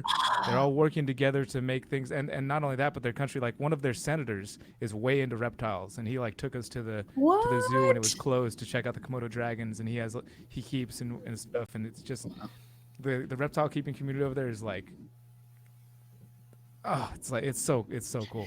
Is it? So why do you think? Like, what makes it so that they're so support? What is it about it that like why they support each other? Like yeah. I mean, my first experience in the Indonesian reptile keeping community was in a giant mall, like a super mall, where they were having an expo for the weekend. So it might be a little flawed, or because it wasn't like I went there as a normal person and found this thing. I went there specifically to attend that event and then go do reptile stuff there. But the fact that like they have senators coming who are into it, it's a bit more in there. I don't know, Garrett, you lived there actually for a while, so I feel like you probably have a better understanding of it. Yeah. So as far as Indonesia, if you look at the Indonesian culture, it's first of all, you can't really say all of Indonesia is like this because it's super diverse. But if you guys are talking mostly about Java, which encompasses Jakarta and where I used to live in East Java, a city called Malang. But in Java, they're predominantly Islamic. And the Muslim culture really reveres birds and keeping birds. And that's actually scriptural for them. It's kind of like a spiritual thing. The Quran relates to that. And so they're huge into having like, even the poorest of poor people will keep a bird because it's kind of like a good deed almost to keep and feed and take care of a bird. So there's huge bird markets everywhere. I think, Brian, you went to one of them, the Pasar Burung, they call them, and they have fish and they have reptiles and stuff, but it's really based on this cultural background of having a bird and just keeping it really well. And so then they got into fish, and like the Asian arowana is huge. Koi are really big out there. And it's just them taking fish that are local, like giant gouramis and stuff, and taking a fish that might have humble beginnings and keeping it really well. And that's translated into some of these, rare Asian arowana morphs and things are worth tons and tons and tons of money now, tens of thousands, maybe possibly even hundreds of thousands. I don't know how deep it goes, but they have this culture of keeping an animal and keeping it well. And so it started with birds, but it's translated that mentality into keeping their reptiles. And like Brian, I'm sure you noticed, one of the things you if you go to any legitimate reptile show, it's not a swap meet or a meat market like the American ones are. It's like they love doing like best of show, and it's like, look how polished my lizard's fingernails are, and it's got the full tail, and it's not fat and it's not thin. They're judged on those things, how well the animal is kept. And so they have a very culturally just different background, whereas the American culture of animals comes from agriculture. It's like, let's go ahead and level the Great Plains, kill all the bison because they're hard to deal with, and fill it up with cows instead, because everybody likes cheeseburgers. And so animals become property, they become ownership. And what happens in a culture like ours is that when the animals become a commodity, they begin to become used and abused. And so you see all the dogs that people have for social status and things like that. And reptiles are some of the worst, and we have groups like PETA and HSUS that are just absurd extremist groups, but those groups form kind of that pendulum swing thing again. They're on the far extreme end of trying to address an issue that they see that I think a lot of us mainstream, we know what we know, and I was raised this way, and we don't really think about what we are doing to the animals, where we probably have a lot of room for growth if you stop to think about it for a second. Yeah. And I mean, that's something like, we talked about before with the changing and keeping and stuff that's going on, but that's why, part of me kind of is jealous of those people that have 10 animals and keep them very, very well and just have like a very clean collection, a small, clean collection. I mean, I love breeding animals. So, I mean, that's really my niche, which is why I don't do that. But, I am a little bit envious of someone who can keep and just observe that one animal. Yeah, absolutely. And that I mean, it kind of comes down to like a cross-cultural thing. A lot of times I think we view, it's Indonesia, it's this third world country or whatever. And again, that's that black and white statement thing. And honestly, living overseas and traveling so much is where I get the mentality that I have, where you go in with this black and white perspective of something, and then you begin to see pros and cons in everything. And everything is about people finding their way in this world and balancing things out to try to live the ideal life that they are capable of living. And there's a lot of ways that, places like Indonesia, I would think the pet trade is one of them, where certainly there are animals that are used and abused, because, you would find baby orangutans in the bird markets as well, where the mother was shot and they pull the baby and, sell it into the pet trade and things. It's unregulated. So you will get those characters that kind of sneak in and capitalize on that stuff. But there is a mentality that you can learn through viewing other cultures, other industries, and bringing your inspiration, not just following what everyone in the reptile industry does, but thinking about who you are, what you have to offer and bring to the table.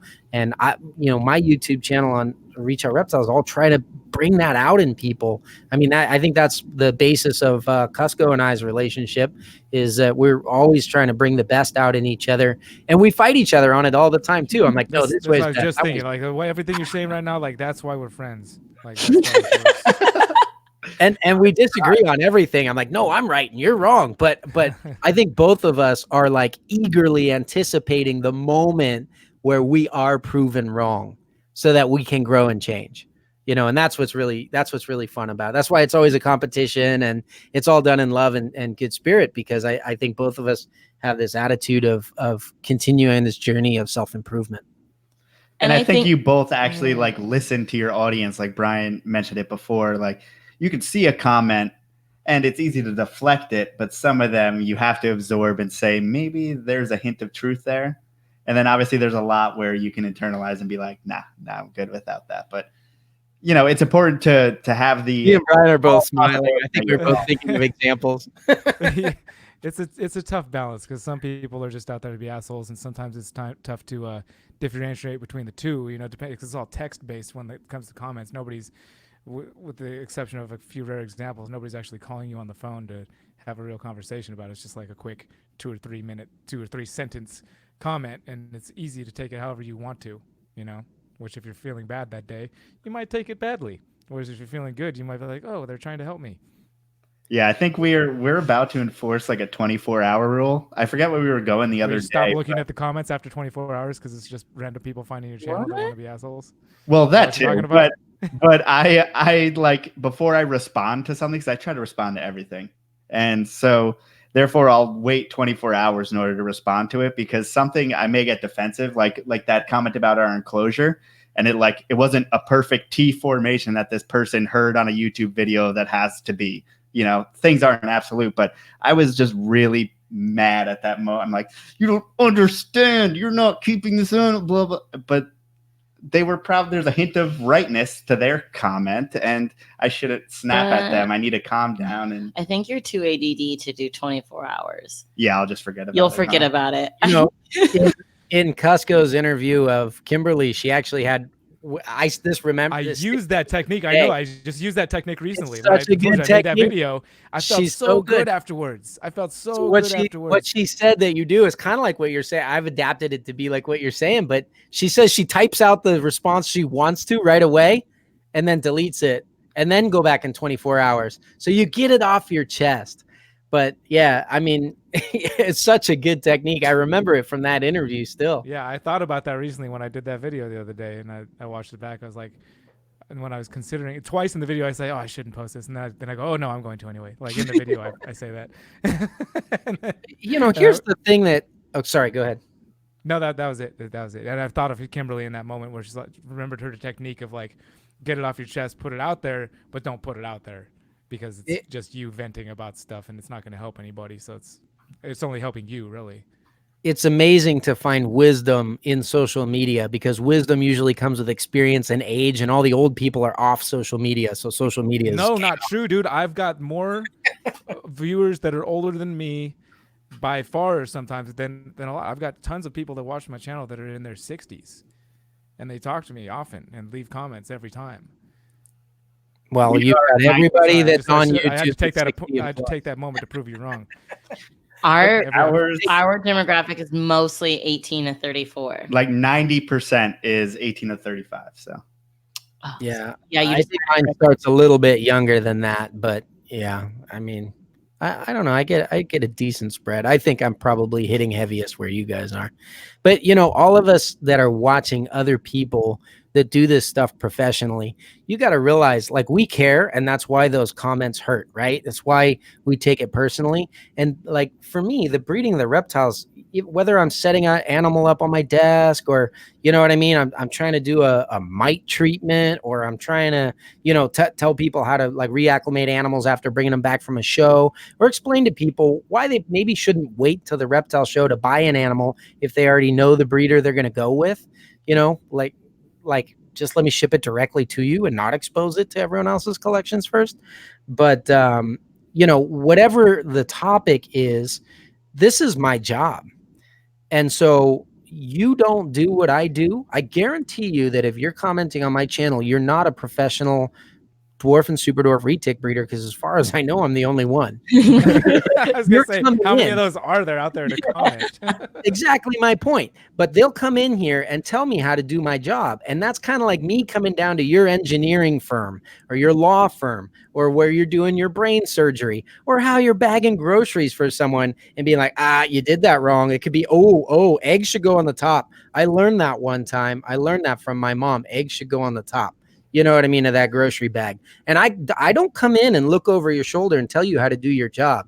And when you learn something from YouTube and then you bounce to the next video, and that's my YouTube channel, and you just regurgitate what you learned off the last YouTube channel, you're telling me how to do my job in my shop.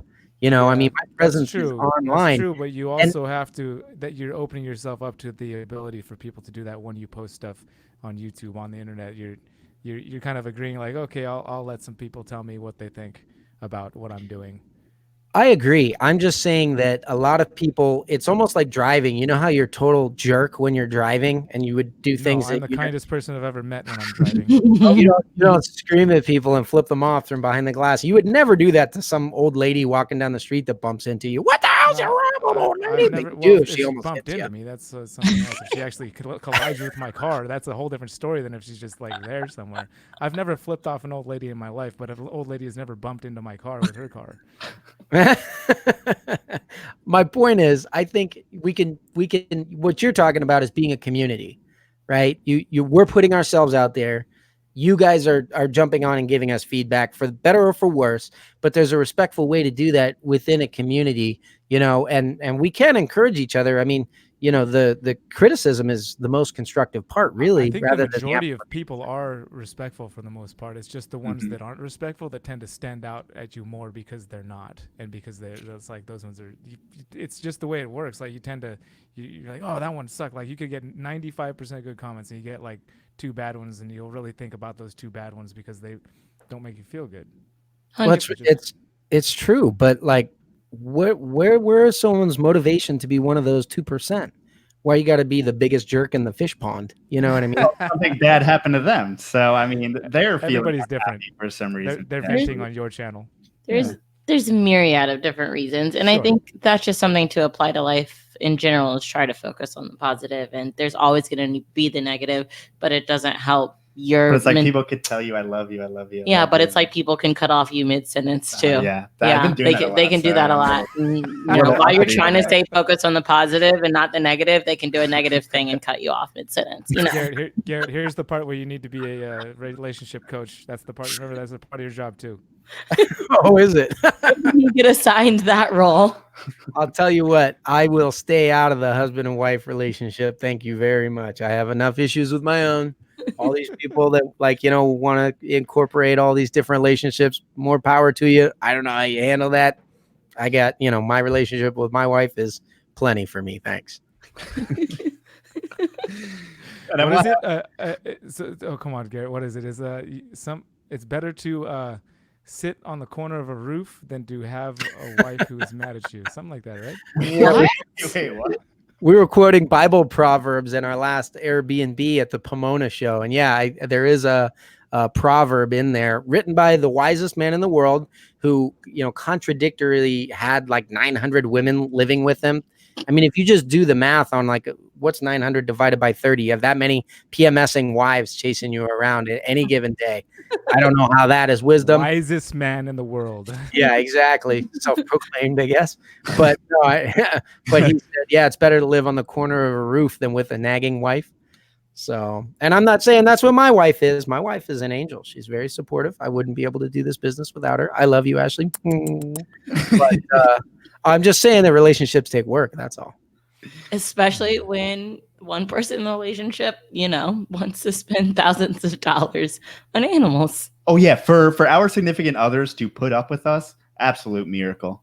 Oh, agreed. Whoa, agreed. Can we put that on a loop and say that in my house? I've never heard that. I can do that for you. It'll take me 2 seconds to make that happen. Thank you. Connect it to Alexa and hack into my Alexa and just make Alexa say that every hour on the hour. Yeah, if I don't yell at Alexa enough, because she doesn't hear me the first time. Jeez. Damn it, Alexa, just do your job. I did find the solution to the allowing your wife or husband to allow you to spend as much money as you want on reptiles, by the way. You just have to make money with the reptiles. Then they're like, oh, you can keep it. If money is the issue and you push it the other way, where you're like, honey, maybe I should get rid of my lizards. I don't know. They made us an extra $6,000 last year. I mean, that was our vacation. Should I get rid of those? I mean, we'd have to go without the vacation, but we could have less lizards. What do you think? It changes perspective 100%. Oh, he knows that's how it gets me. And that's 100%. If he tells me that it makes money. All about the money with you, Melissa.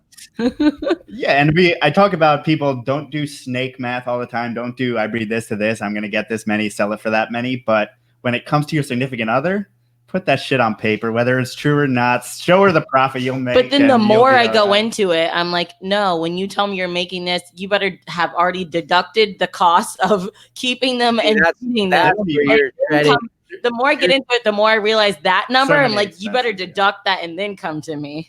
You're on thin ice with that one, Joe, because you just set an expectation that you now have to live up to. It's better when you go make a bunch of money at a reptile show. I tell all my customers that are always like, I got to ask my girlfriend, I got to ask my wife. I'm like, you need to go to your next reptile show, take every dollar you make and don't spend it on reptiles. Every now and then, take it home and put it in her lap. You know what I mean? Or take half of it, buy her a diamond and put the rest in her purse. And when she asks what's up, just be like, it was one of the better reptile shows. I guarantee you she will allow you to make you have to make it a real life thing. You have to actually go on vacation on reptile money. Then you can't say it didn't happen. This is what my last reptile show warranted. I just finished charging it. I'm gonna go ride it soon. Is that the thing? Casey made. It's a one wheel. It's a one wheel. They're made right here in California in Santa Cruz, and I'm going to be zipping around my neighborhood on it very shortly. You can ride this thing on the beach. Can you believe that? That's a whole new way to get skid marks on your butt if you ask me. Yes, I love those. What good is a YouTuber without a electric motor vehicle of some sort to? Oh yeah, you're gonna do. I know. I've been lacking this entire time. I've just been sitting in my snake room with a tripod. I'm gonna now zoom down the street. Yeah, that's what seems very dangerous. That scares me a lot. But more. I also got a helmet. But the reason I brought that up is because Hillary agreed that if I did a certain amount at the reptile show this weekend, then I could go ahead and pull the trigger on that thing. So there you go. Case in point. I was ready just for the record. Next time we sell 3 corn snakes at a show, I'm gonna take that $75, put it all into ones, and put it on the bed and bathe in it, do snow angels, all that good stuff. I know a guy who can help you get into super dwarves. You might be able to do it for $5. I like the size and thickness of our corn snakes. They could use a little bit more. Hold on a second. Are you going to make me pull out a super dwarf? You want to see a corn snake? I feel like it's going to end up there anyhow. Talk amongst yourselves. I need to be right in this moment for some reason. I didn't realize this was already at the moment where we're putting them out on the table. Talking about size and girth, that comes up a lot in our podcasts, unfortunately. What? Does it? Yeah. Size and girth. We talk about it a lot. I mean, it's super important. If you're, a person who's thinking about the future and you get a retic, you might want to know if it ends up being 16 feet or really girthy. Or big old hunker, big old girthy hunker. But, what? You say chode? You say chode? Yes, I did. Is that a technical term? This is not going to help the podcast, but this is one of my old adult breeder super dwarves. Yeah, that's a cool corn snake. I mean, that's a little thicker. I don't know. It might be longer because they're long and no, not long, but it's thicker. Our corn snakes are that. Is it? I mean, I'm doing the A-OK thing. It can fit through there, no problem. Look at that. That's a corn snake all the way. Corn's small. I feel like we keep our corns pretty small. I've definitely had corn snakes as big as this guy, but they might have been overfed. We'll say bull snake. Yeah, there you go. There you go. Yes, that's a good bull snake. Yeah, pines maybe bull snake, little less attitude. Yeah, I mean that's the thing, right? I mean, but from what I heard, like the super dwarfs, at least when you're working with F1s, wild caughts, and that stuff, I mean, they used to have an attitude, or it seemed like that animal was straight, even though I don't know. I feel like the story is that every snake, the closer to wild caught, has more attitude. I'm sure that animal was wild caught. That's a wild caught animal. And the theory goes right out the window. Garrett's been keeping it on ice. I don't believe you. I mean, retic. So, like those of you guys that follow Brian's stuff have seen the epic, saga of the piebald retic, and right now they have a reputation for being really nasty or whatever. But I don't think it has anything to do with the morph. I think it has. Putting out a video tomorrow that somebody brought a big pied to the San Jose show, and I'm holding it and petting it on the head and doing the little nose to nose thing, and wondering why it hasn't been like this before. Yeah. No, I don't think. The one I found in the wild, that one we found in the wild in Indonesia, in that cave, it acted just like one of the ones I keep here. Yeah. So I think that's more of a bloodline thing. The original pied was a jerk. And so it's going to take a few generations to wash that out. But I mean, if you got a baby off of that thing, it's wild caught. It's already super chill. Its babies are going to be super chill, So, and a lot of times, like with the different locale, I don't know why we're talking about super doors, but like the locality stuff, you have a know exactly why. Okay. all right. I was just going to say we have a small gene pool. So, when you say all of these are like that, it's probably because they all came from one animal and that animal was a jerk. So. And I think being a jerk may be a little bit more, you can, if it's a 6-foot animal, it's a different story than a 16-foot mainland animal. Oh, sure. Yeah. Yeah, a little bit. I think there's different. The interesting thing is, doesn't matter what reptile we're talking about now, but you definitely get different attitudes, different bloodlines. I mean, if you guys have corn snakes, I'm sure you have some that are awesome, some that aren't. Brian, you're doing the ball python stuff. I've always heard the rumor that the puzzles are more of a snappy whatever, and it's different survival strategies. I mean, a really chill snake is going to take longer to react. What's that? That's Sean Bradley's fault. Yeah. Sorry, Sean. Yeah, I love you too, but you're rubbing off on those puzzles too much. Your personality just in the air. They just took it on. You influenced that. That's why all my retics are so damn cocky. Anyway, no, I think that's really interesting. Another nerd thing I think about is like, if they are chill, they're going to have a slower reaction time to predators, but maybe that allows them to, like I know when I go herping, I look for movement. If it doesn't move, I probably wouldn't. The it stays, the less chance you have of seeing it. Right. So, you end up catching all the nasty ones. But by the same token, I mean, maybe those nasty ones can bluff their way out of situations in the wild and stuff. I don't know. I heard out about that too, but not outwardly. I think about it in my head a lot just because we talk about, bloodlines. Oh, all of these are like this way, but you always have those outliers and it's like, what causes that? Or you'll have people, they're like, oh, 99% of this one type of snake is all calm. And then you have those like 50 random people that are like, oh no, mine is the worst one ever. And it's like, okay, what's causing that? Like, is it something with the animal? Is it something within the keeper? Or, like with probably a little bit of both. Our pine snakes are straight up devils, like descendants from Hades. Like they're terrible. But so many people all the time are like, what are you talking about? Like, my pine snake's fine. Like I can do this, or, it chills. Ours are just devils. And it's like, I don't think it has anything to do with the bloodline, And we have we don't keep them anyway than the other, and so it's what is causing this? Is it just a random occurrence? What? I don't know. Docileness is very interesting to me, and I don't think there's enough true research for us to make the blanket statements that we kind of do. We just make them, but I don't know. We hatch out clutches that are all runners. We hatch out clutches that are all biters. We hatch out clutches that are all, I don't want to eat shit for you, which is the worst kind.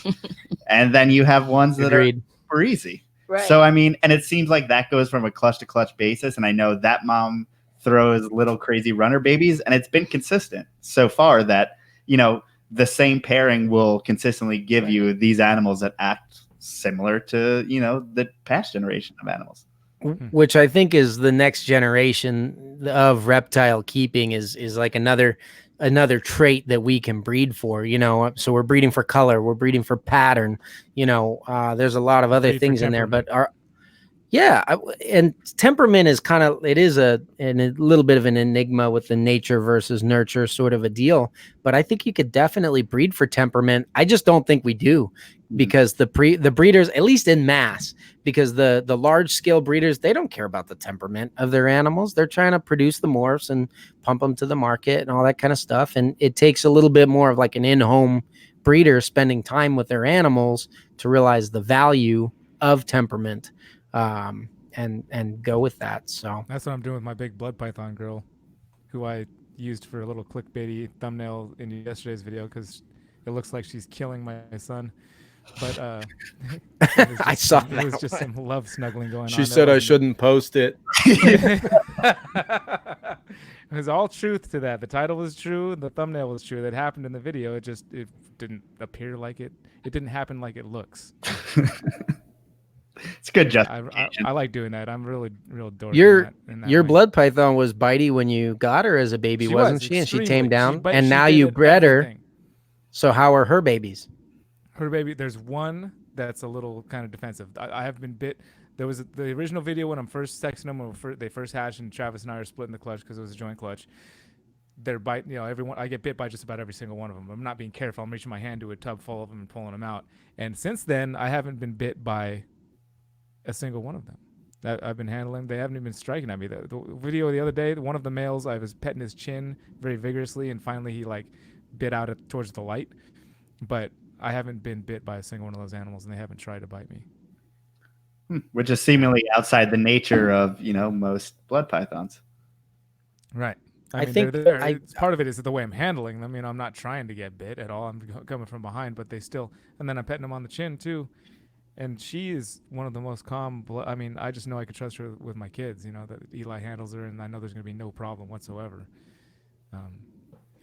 I think Brian and I have a different. Yeah, you and I have a different element to throw into the mix too, which is the little kids. You know what I mean? If anything is going to desensitize an animal, it's a small child. If you go adopt a dog from an elderly couple and you look at it wrong, it's like, you know what I mean? If you get a dog that grew up with a bunch of kids, you can sit there and poke it in the eyeball and it doesn't move, it doesn't care. It's just like, hey, I'm just happy to be here. So the animals are definitely like that. That's what I like about it, though, because that's why I put a video like that. With a thumbnail, it looks like people are going to click and be like, oh, this snake's killing a kid. And then they watch and be like, oh, that snake is super chill with that kid. And you get the people that are expecting to see a snake destroy somebody, and you get to see the opposite, which is a snake being completely chill with somebody. Well, and as an unproven breeder myself, you guys obviously have a whole different perspective having kids and involved in the reptiles. So obviously, Brian, your kids are super involved. Garrett, it seems like your kids are involved too. How do you approach that with introducing them to different reptiles and handling all that good stuff? Just case by case basis. I wouldn't hand this big blood python to my 1-year-old. Eli felt like he was ready to, try and hold it. Just strictly a strength thing. Is can you support this animal with your little boy arms? And he was about at that spot where I thought he could, and he did. And whereas little girl, it wasn't until maybe a month ago where I felt I could place a little bit ball python in her hands and let her hold it, and she wasn't just going to take it and be yeah, and squish it down. And it was just kind of reading that moment, waiting for that moment when you think they're ready, and being very, attentive. You can't just hand a 1-year-old a snake and walk away and be like, it'll be fine with that, right? It's just a ball python. No, you'd want to make sure they're not going to squish its head off. And so you have to be right there, ready to intervene if you need to. And then some people would probably say that that's a little bit young, but my kids are advanced. Well, and the thing that most they're genetically predisposed. She's already going on the big girl slide by herself, man. It's that playground says this is for kids 8 and up. So I like that. That's the level of advance. Your Cusco's your benchmark for advance is the top is going on the big slide. Oh no, my teacher. Yeah, I was gonna say most people, when they see animal human, kid interactions, they're worried about what the animal's going to do to the kid. As a parent, you realize it's very much the opposite. Yes. Yeah. You can handle any animal you want, but I have a son that's about the age of Kusko's daughter, and yeah, he'll be okay for a while, and then he'll just get excited and go, and you're like, oh, don't kill the snake, Eli so it's definitely, you give them to the kids as they're able to be respectful of the animals. And then my oldest daughter has a saying from when she was little. Her big aha moment with reptile handling, Kira's, was, if you're nice to them, they'll be nice to you. And that's all it is with the animals. They're just going to react to the person that's handling them. So if the kid can handle them respectfully, the animal's going to be okay. If the kid's squeezing the tar out of the snake should bite them. I mean, I might bite my kids if they're squeezing the tar out of me and won't stop either, Hey, cut that out. Nut shots. Oh. And how is that? Hey, I'm like outnumbered 4-1. You got to do what you got to do. It's survival at the Hartle house. Were both of your wives always cool with the snakes and the kids? No, well, snakes and kids, yeah, but at that point she was already had to become cool with the snakes herself. She grew up having nightmares about worms and snakes, like literal nightmares.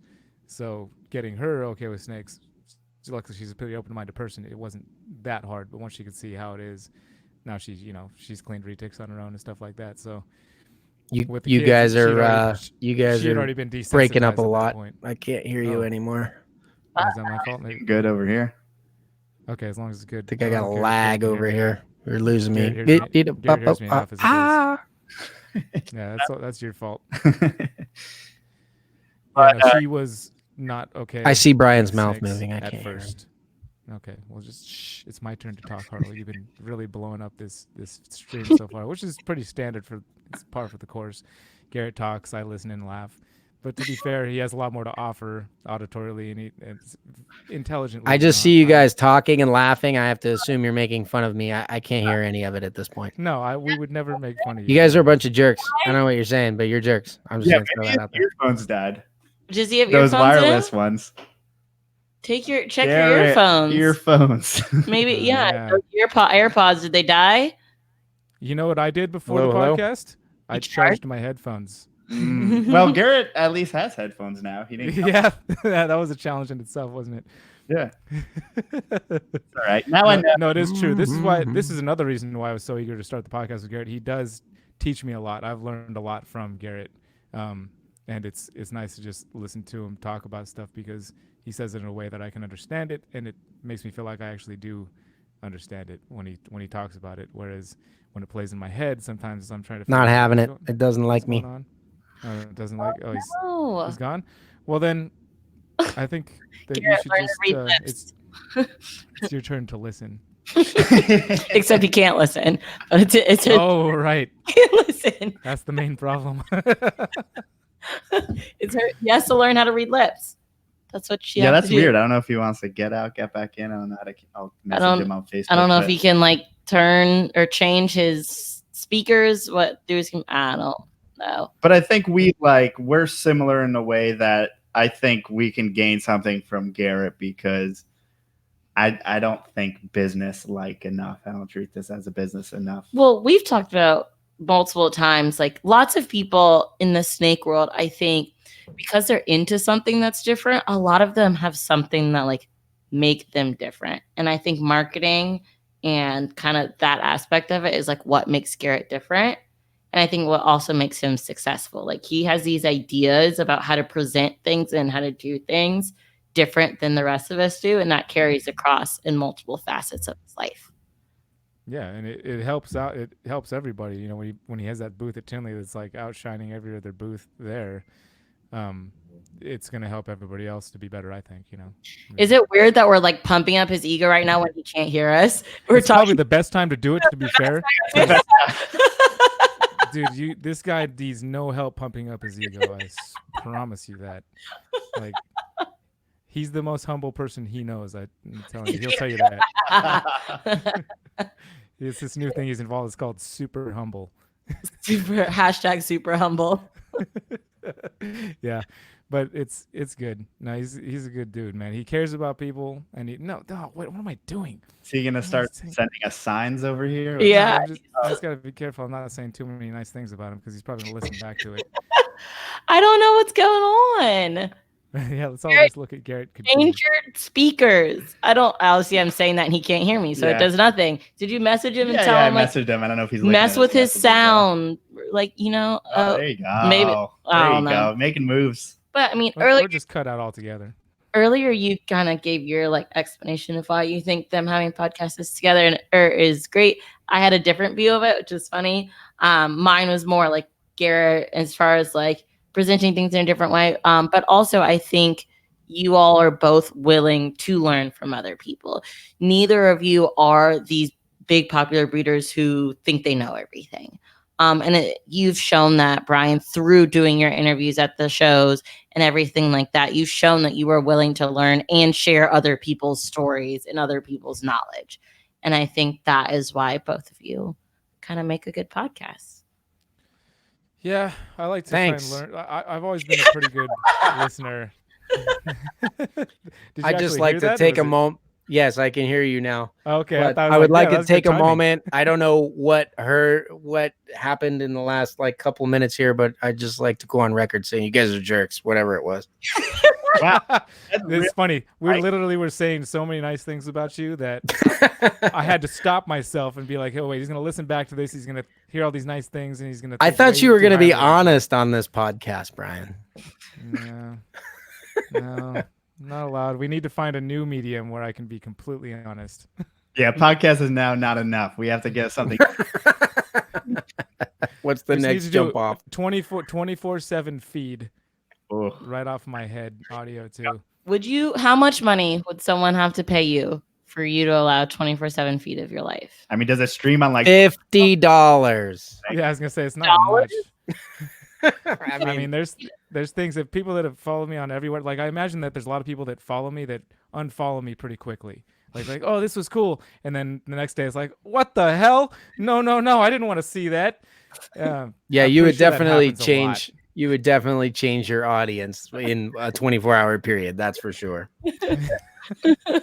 But honestly, I think this is one of those things we share in common. Brian and I mean, Brian's literally vlogged himself taking a dump on the toilet. I mean, I haven't gotten there, but I've said a lot of things where I put my foot in my mouth, or, I mean, you could just listen back to this podcast and hear all the stupid things I've said. So what do we have left to hide? There's no shame, you know.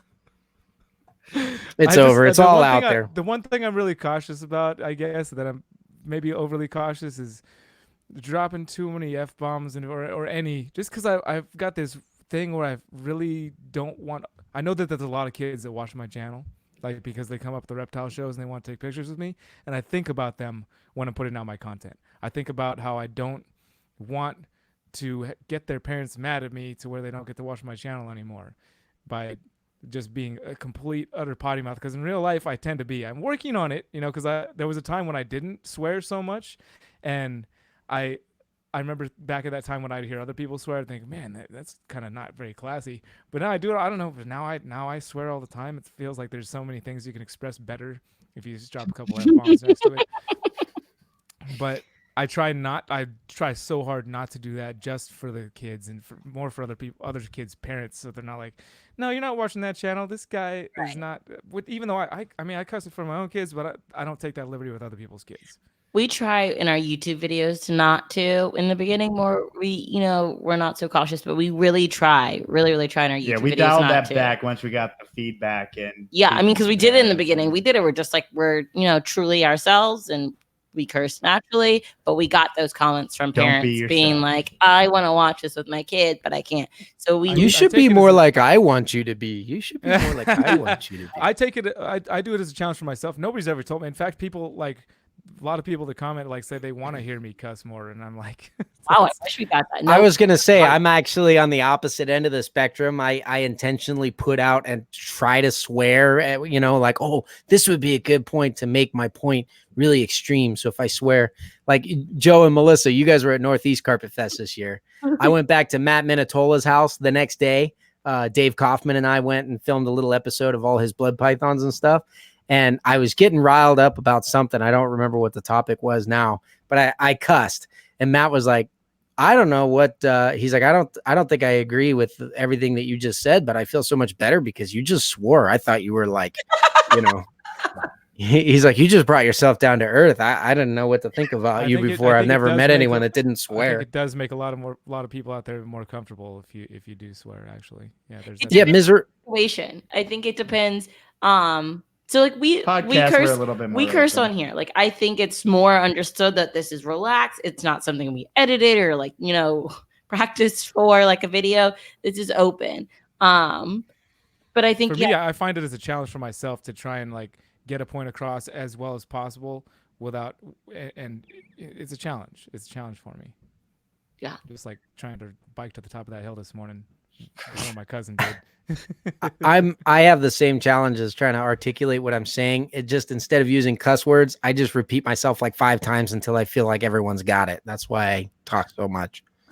I think I've gotten, or not, I don't know why I keep bringing up me being a teacher today, but being a teacher, I can't curse all fucking day long and come home and I want to just like let it all out.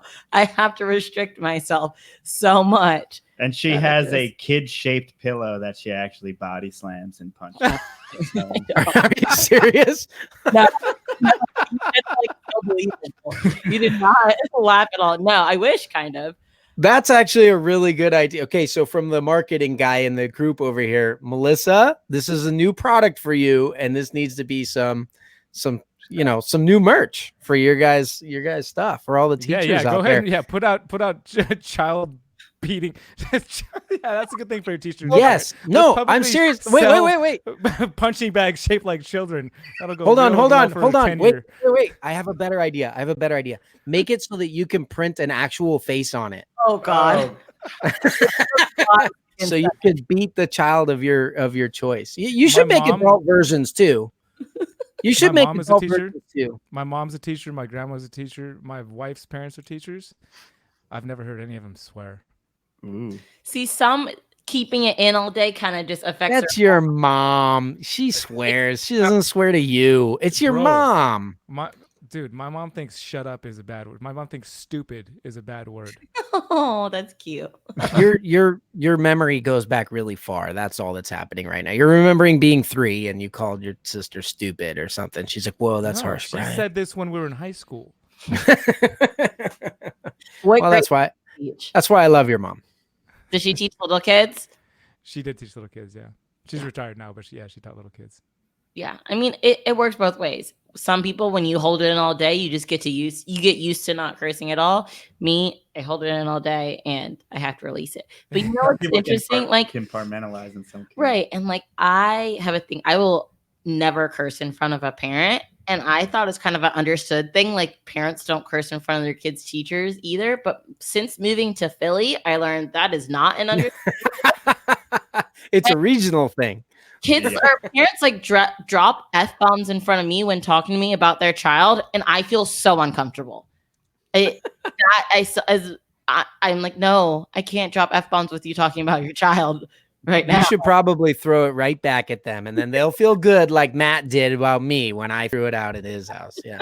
I just feel like there's that boundary. You're gonna be like, I like this new teacher. Hey, Garrett, do you guys, so I'm going to take a hard left here. Do you guys want to take some questions from the chat? I know Garrett, when he advertised this thing on Facebook, he was like, ask us questions. And then I won't answer them. But that's my brand. You know that. I go on live, Facebook or whatever, and then I just don't pay attention. Yeah, no, I think that's a great idea. I can't see the chat. I'm not technologically that advanced. Is talking about me doing jujitsu on kid pillows. Well, it's you guys' show, though. I'm going to let you guys make a call. I'm just throwing a suggestion out there since Garrett did advertise it as a place to do so.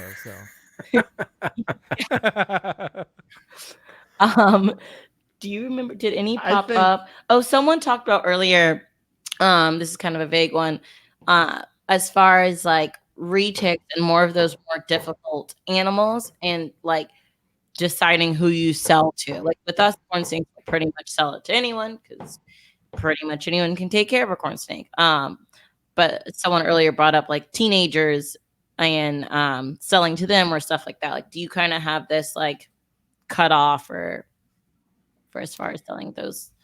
I mean, it is a little easier for me with the dwarf and superdwarf stuff. I mean, if you could see the one I was handling earlier, that's a snake that I mean, they're not a beginner species. I do get a lot of people that are like, I've never had a snake. Can I start with a superdwarf retic?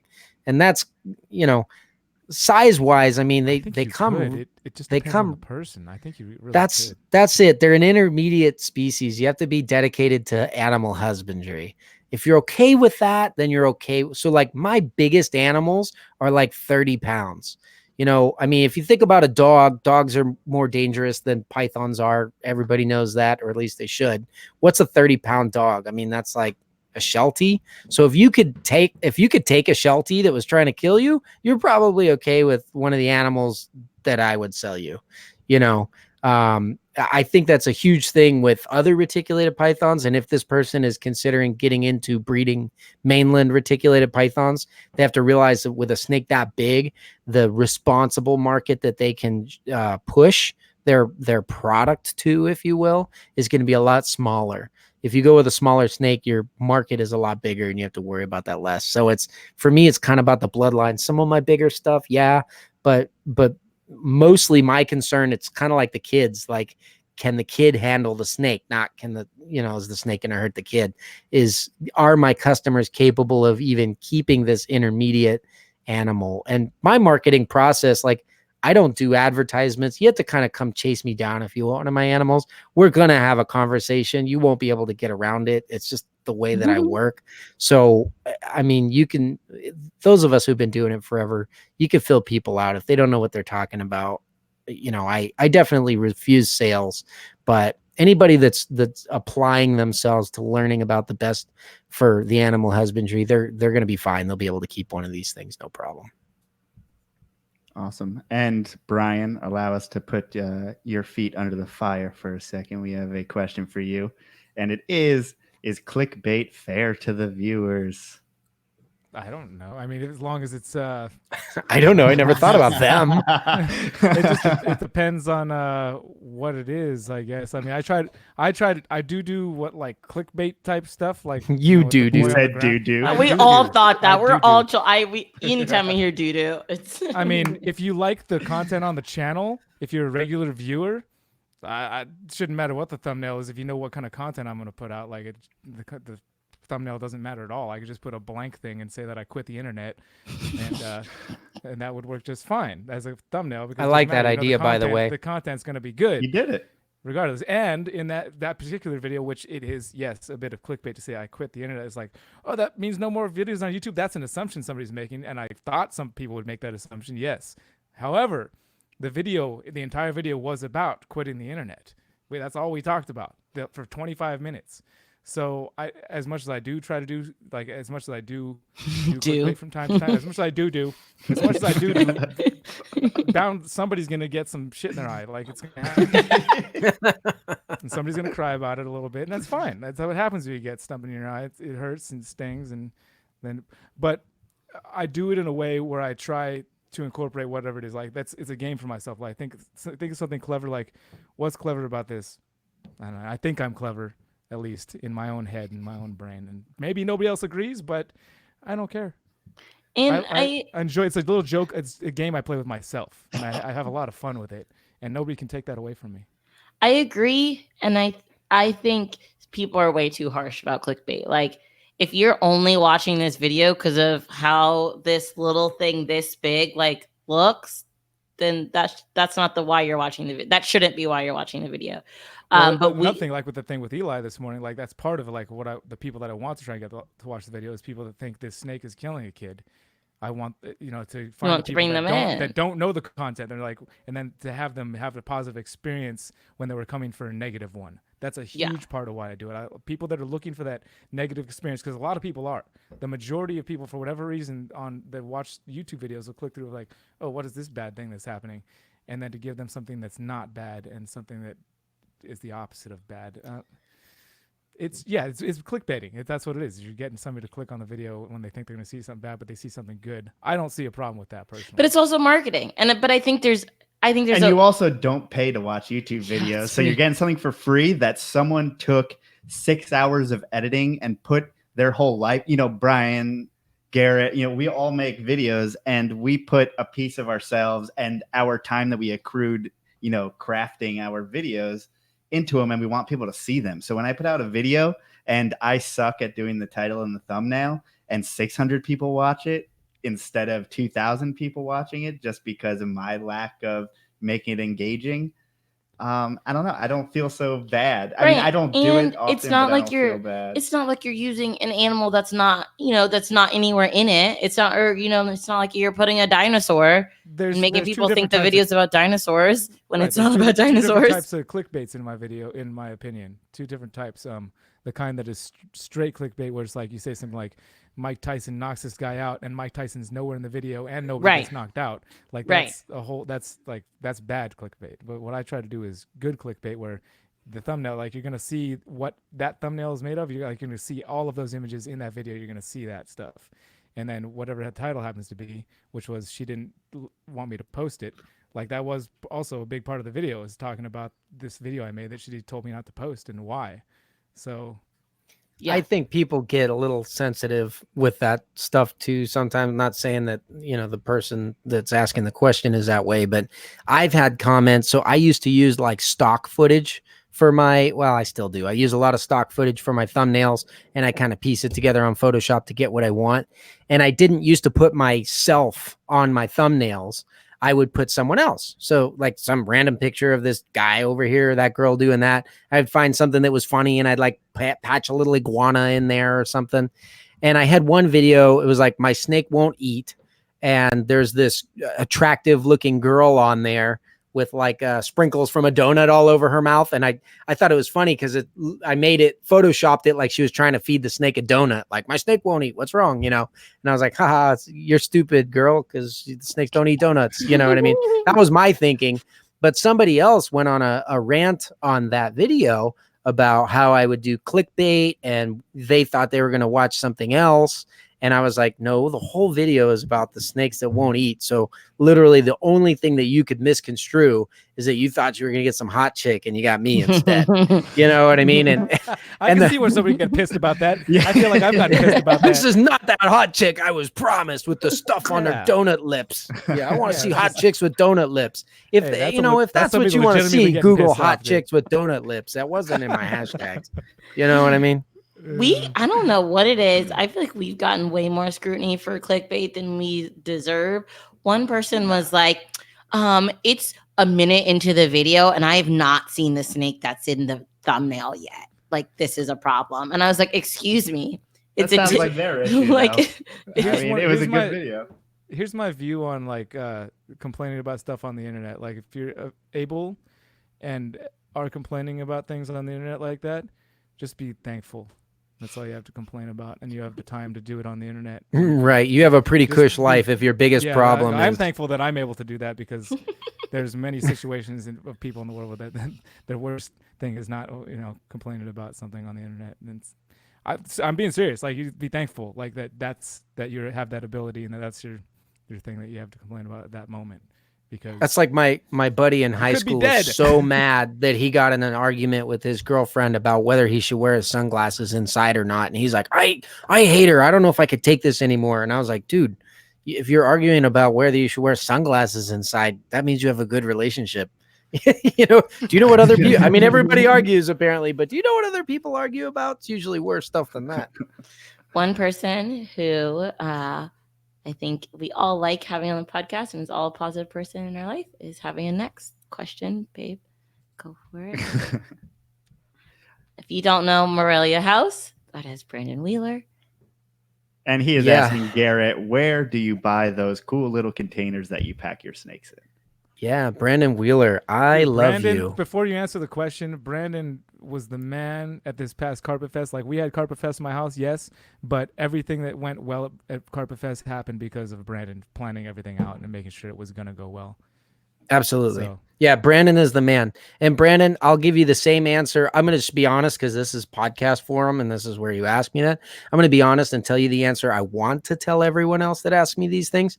Brandon, you could go pound sand. I put a lot of research and develop into my unboxing experience, and I don't want you to rip it off. You can go make your own unboxing experience. I thought about, when people touch and feel this box for the first time, what is the excitement that's going to be built up so that I can build an intrinsic and sentimental value into my animal that transcends its market value so it never becomes unwanted. And that's why I have little tins that I put my snakes in. Now, if you want to create your own brand experience and develop it and R&D it over the course of hundreds of shipments over several of years, you could go ahead and do that. But I'm not going to give you all my secrets. You can go pound sand. Can that be the clip in the beginning when you edit this, babe? You can go pound sand. Because I've never heard that expression in my life. And it would also this is things that we say when we don't swear. You can go pound sand. That, and what did you say earlier? Something about tar. I just slap the tar out of you or something like yeah, that. I like Beat all the these tar out of non-curse word expressions that you are. Mother bear. Oh my gosh. My grandmother's favorite one is God bless America. That's what she said. Bless America. That's a good that one. could be pretty offensive to some people. But there you go, Brandon. And we had another one kind of pivoting back to since we all make videos and everything. Mrs. Beachbum Exotics asked, how much time do each of you spend editing a video to post to YouTube? This is another person that we love, by the way, but I spent no, it's not true. I'm just not as good at it. I probably spend more time than you to come up with a worse product. Yeah. I spend like at least in the beginning when I was running regularly and I'm kind of getting into the groove of it, relearning things because I have an employee that helps too now. But when I was doing 2 videos a week, I worked about 20 hours a week filming and editing the videos. So when everyone asks why I went MIA for a few months, it's because I needed that extra 20 hours a week because my business was so busy. So, yeah. I've literally never timed myself ever from beginning to end. So I feel like I should, because I've been asked this question a lot. But there's a lot of times where I don't edit everything in one sitting. Like I'll edit through something and then go do something else and then come back to it and do a bit there. But when Dave was here visiting, Dave Kaufman was here and we did a little vlog and we went around. I posted mine already. He's posting his soon of the video when he was here. But he sat behind me and watched me edit for a while and kind of work through something to where I was getting close to being almost done. You know, there's a couple little tweaks that I was still going to do to it. But he was looking over my shoulder. He says, that would have taken me all day long.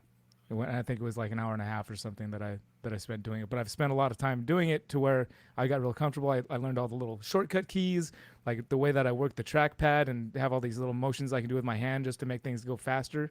And knowing what I want to do and knowing how I want it to end up in the first place, it's something that took time to. There were times it would take me literally all day to edit a video. But I think what I do need to do is time myself a few times these next couple of times so I can actually answer that question. But it depends on the video too. Like until I'm done, like until I think it's good. Like I'll go back, I'll rewatch something. When I think I'm done editing something, I will go back and watch it from beginning to end, which probably takes a lot longer time to do that. You know, to actually just sit there and watch the whole thing and make sure everything's good. And I'll do that. And you can never get it good enough though. Like I get to a point where it's like it's good, but if I went back and spent the more time I spend on the video, the better I'm able to make it and tell a better story and add these different things, add these different images. So.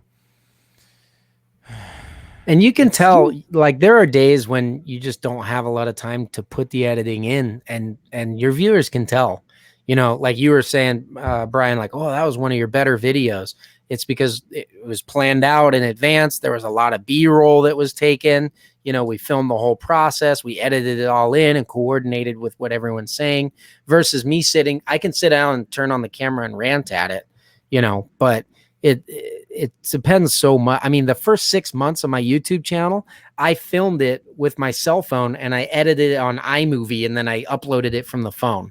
And so I was completely limited to whatever you can do with that. And I think I built up a few thousand followers there based on content.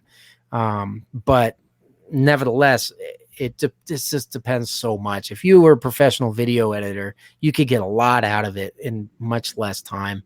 Like Brian says, I don't spend any time on it. And it looks like that, but I'm such a caveman when it comes to this technology that is a monumental effort for me to put stuff out as good. It took me 6 months to realize that the camera that points towards you on the phone is like half the resolution as the one that points away. So like there was a dramatic improvement on my YouTube videos when I learned like, oh, if I turn it around to where I don't see myself anymore, it's like, it's 4K now. It was 720 before. How did that happen? You're like one of those people who used to upload YouTube videos with the black bars on the side, vertical on their phone. I literally thought it was a conspiracy because when I film myself, I'm like filming to where I can see myself. And I'm like, man, I look like crap. But then when I film my snake, I'm using, like, if I was taking B-roll of a snake, I'm using the other camera so I can see what I'm filming. And I was like, there's a freaking conspiracy with YouTube to make me look bad, but at least it's making my snakes look good. So that's okay. And do you guys both? Oh, sorry, go. For me, it's just like a personal challenge to myself to see if I can make something appear to the way I see it in my head. Like, can I...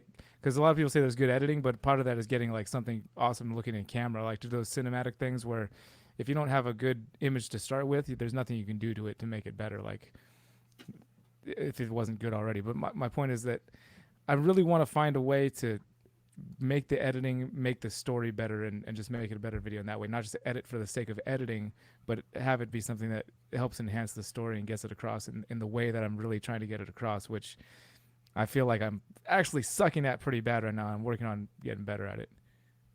Yeah, and sorry. Do you guys both use Adobe Premiere? No, I still edit in iMovie. How dare it's you, just sir. It's just on a computer now, not my phone. And I use Final Cut Pro, which is pretty much iMovie after a couple of steroid injections. These non-Adobe users all up in here. Jeez. I don't know. Apple. Maybe it's better. Sorry. We don't know anything about it. It pretty much comes down I've tried to Final Cut. To what software you're using or what operating system you're using is what it comes down to, which one you're going to use.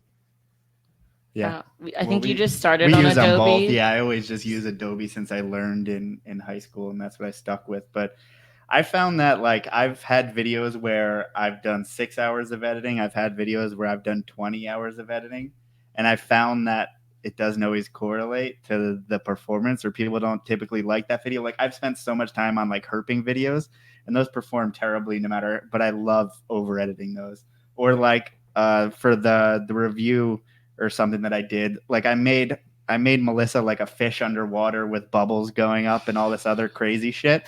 And like, I just had fun doing that to like, or you go down rabbit holes. He'll just like get this idea of his head and like, oh, I want to do this. No matter how many hours it takes, he'll get silly with it and whatever. And so that'll definitely add to the time when I spent an hour like modulating my voice and doing the color grading and turning myself into a demon. And then I was in flames and stuff. It was the whole thing. So unnecessary.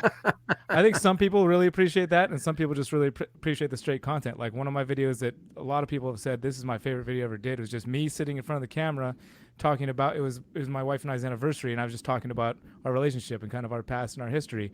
And that was it.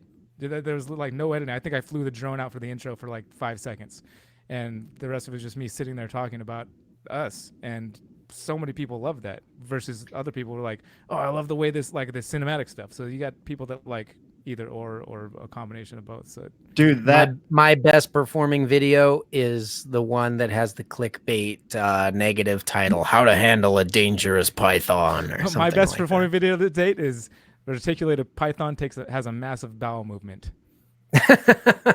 And I put my own little rap song. I recorded a rap song called "What Is This Crap?" and I use that as the track. It's like, what is this crap? It's coming out your ass. It's going really fast. It's spilling on the grass. What is this crap? And this had this whole thing. And that's like a 1999 POD track, right there. Yeah, that's exactly what it sounded like. That's a rabbit hole for you. That was a little rabbit hole you went down. Brian does music rabbit holes, which are fun. He does. He likes to like edit people when they look goofy on camera, like taken out of context, or a laugh track and edit it and put it to make music out of it. So I've watched him edit those, and it's like he'll do the rest of the video and then he'll make you say,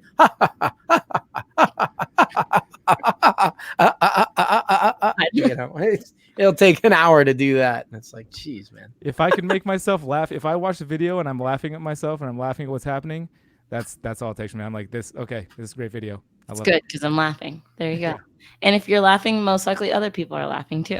That's what they want. Like at least out of, if 1,000 people watch it, you hope you hit some of them. Were you going to say one person laughs? Yeah, at least, just a few people. The differences in comedic styling. I mean, Brian's got everybody that loved Dude, Where's My Car is all over Brian's channel. That's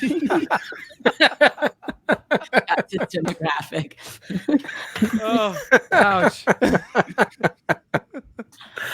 Oh, you're welcome. One of our fellow podcasters out there has a question that I feel like we should answer. Evan! What's up, Evan? He said, Strength in Leo's podcast. Yes, sorry, I should have said that specifically. Plug him up. Plug him up. That sounds weird. I will never say that again. What's the best way to get the most productivity out of your day while still keeping your sanity? Well, everyone here is fucking crazy, clearly. I was going to say that, well, Garrett probably has the closest to sane brain among us still, at least he appears to. If you really get to know him, you'll find out real soon that he's pretty out of touch with reality. But,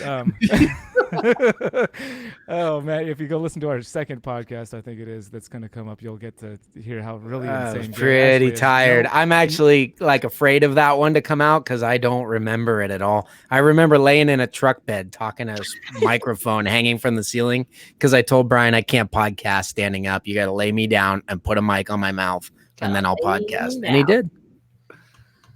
To date, the best idea I've ever had in Garrett Hartle's opinion. I loved it. I love you for that. I like you twice as much because of that idea, because of catering to me. To answer Evan's question, honestly, there's so much stuff about getting more time. If you go to like the professional industry world, especially sales and marketing is a lot of this because you have to be very creative and self-driven in sales and marketing. And a lot of people people think of sales as like trying to convince somebody they need something, but that's not really it. It's about finding the niche where the product that you have will make the biggest impact in the world. And that's kind of a huge task, and it's philosophical and everything else. So anyway, you have to stay creative. You have to stay on your game.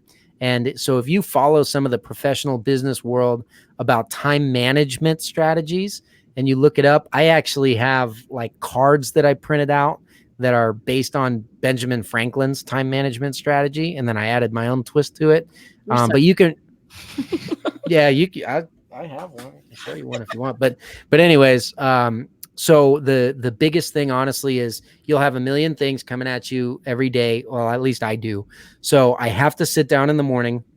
I have a routine, a daily routine that relaxes you and gets your mind centered. So it's like cup of coffee. A lot of times, I don't want to blow up his head too much, but I'll turn on a Brian Kusko vlog because, and the less it has to do with reptiles, the better. It just kind of clears my mind.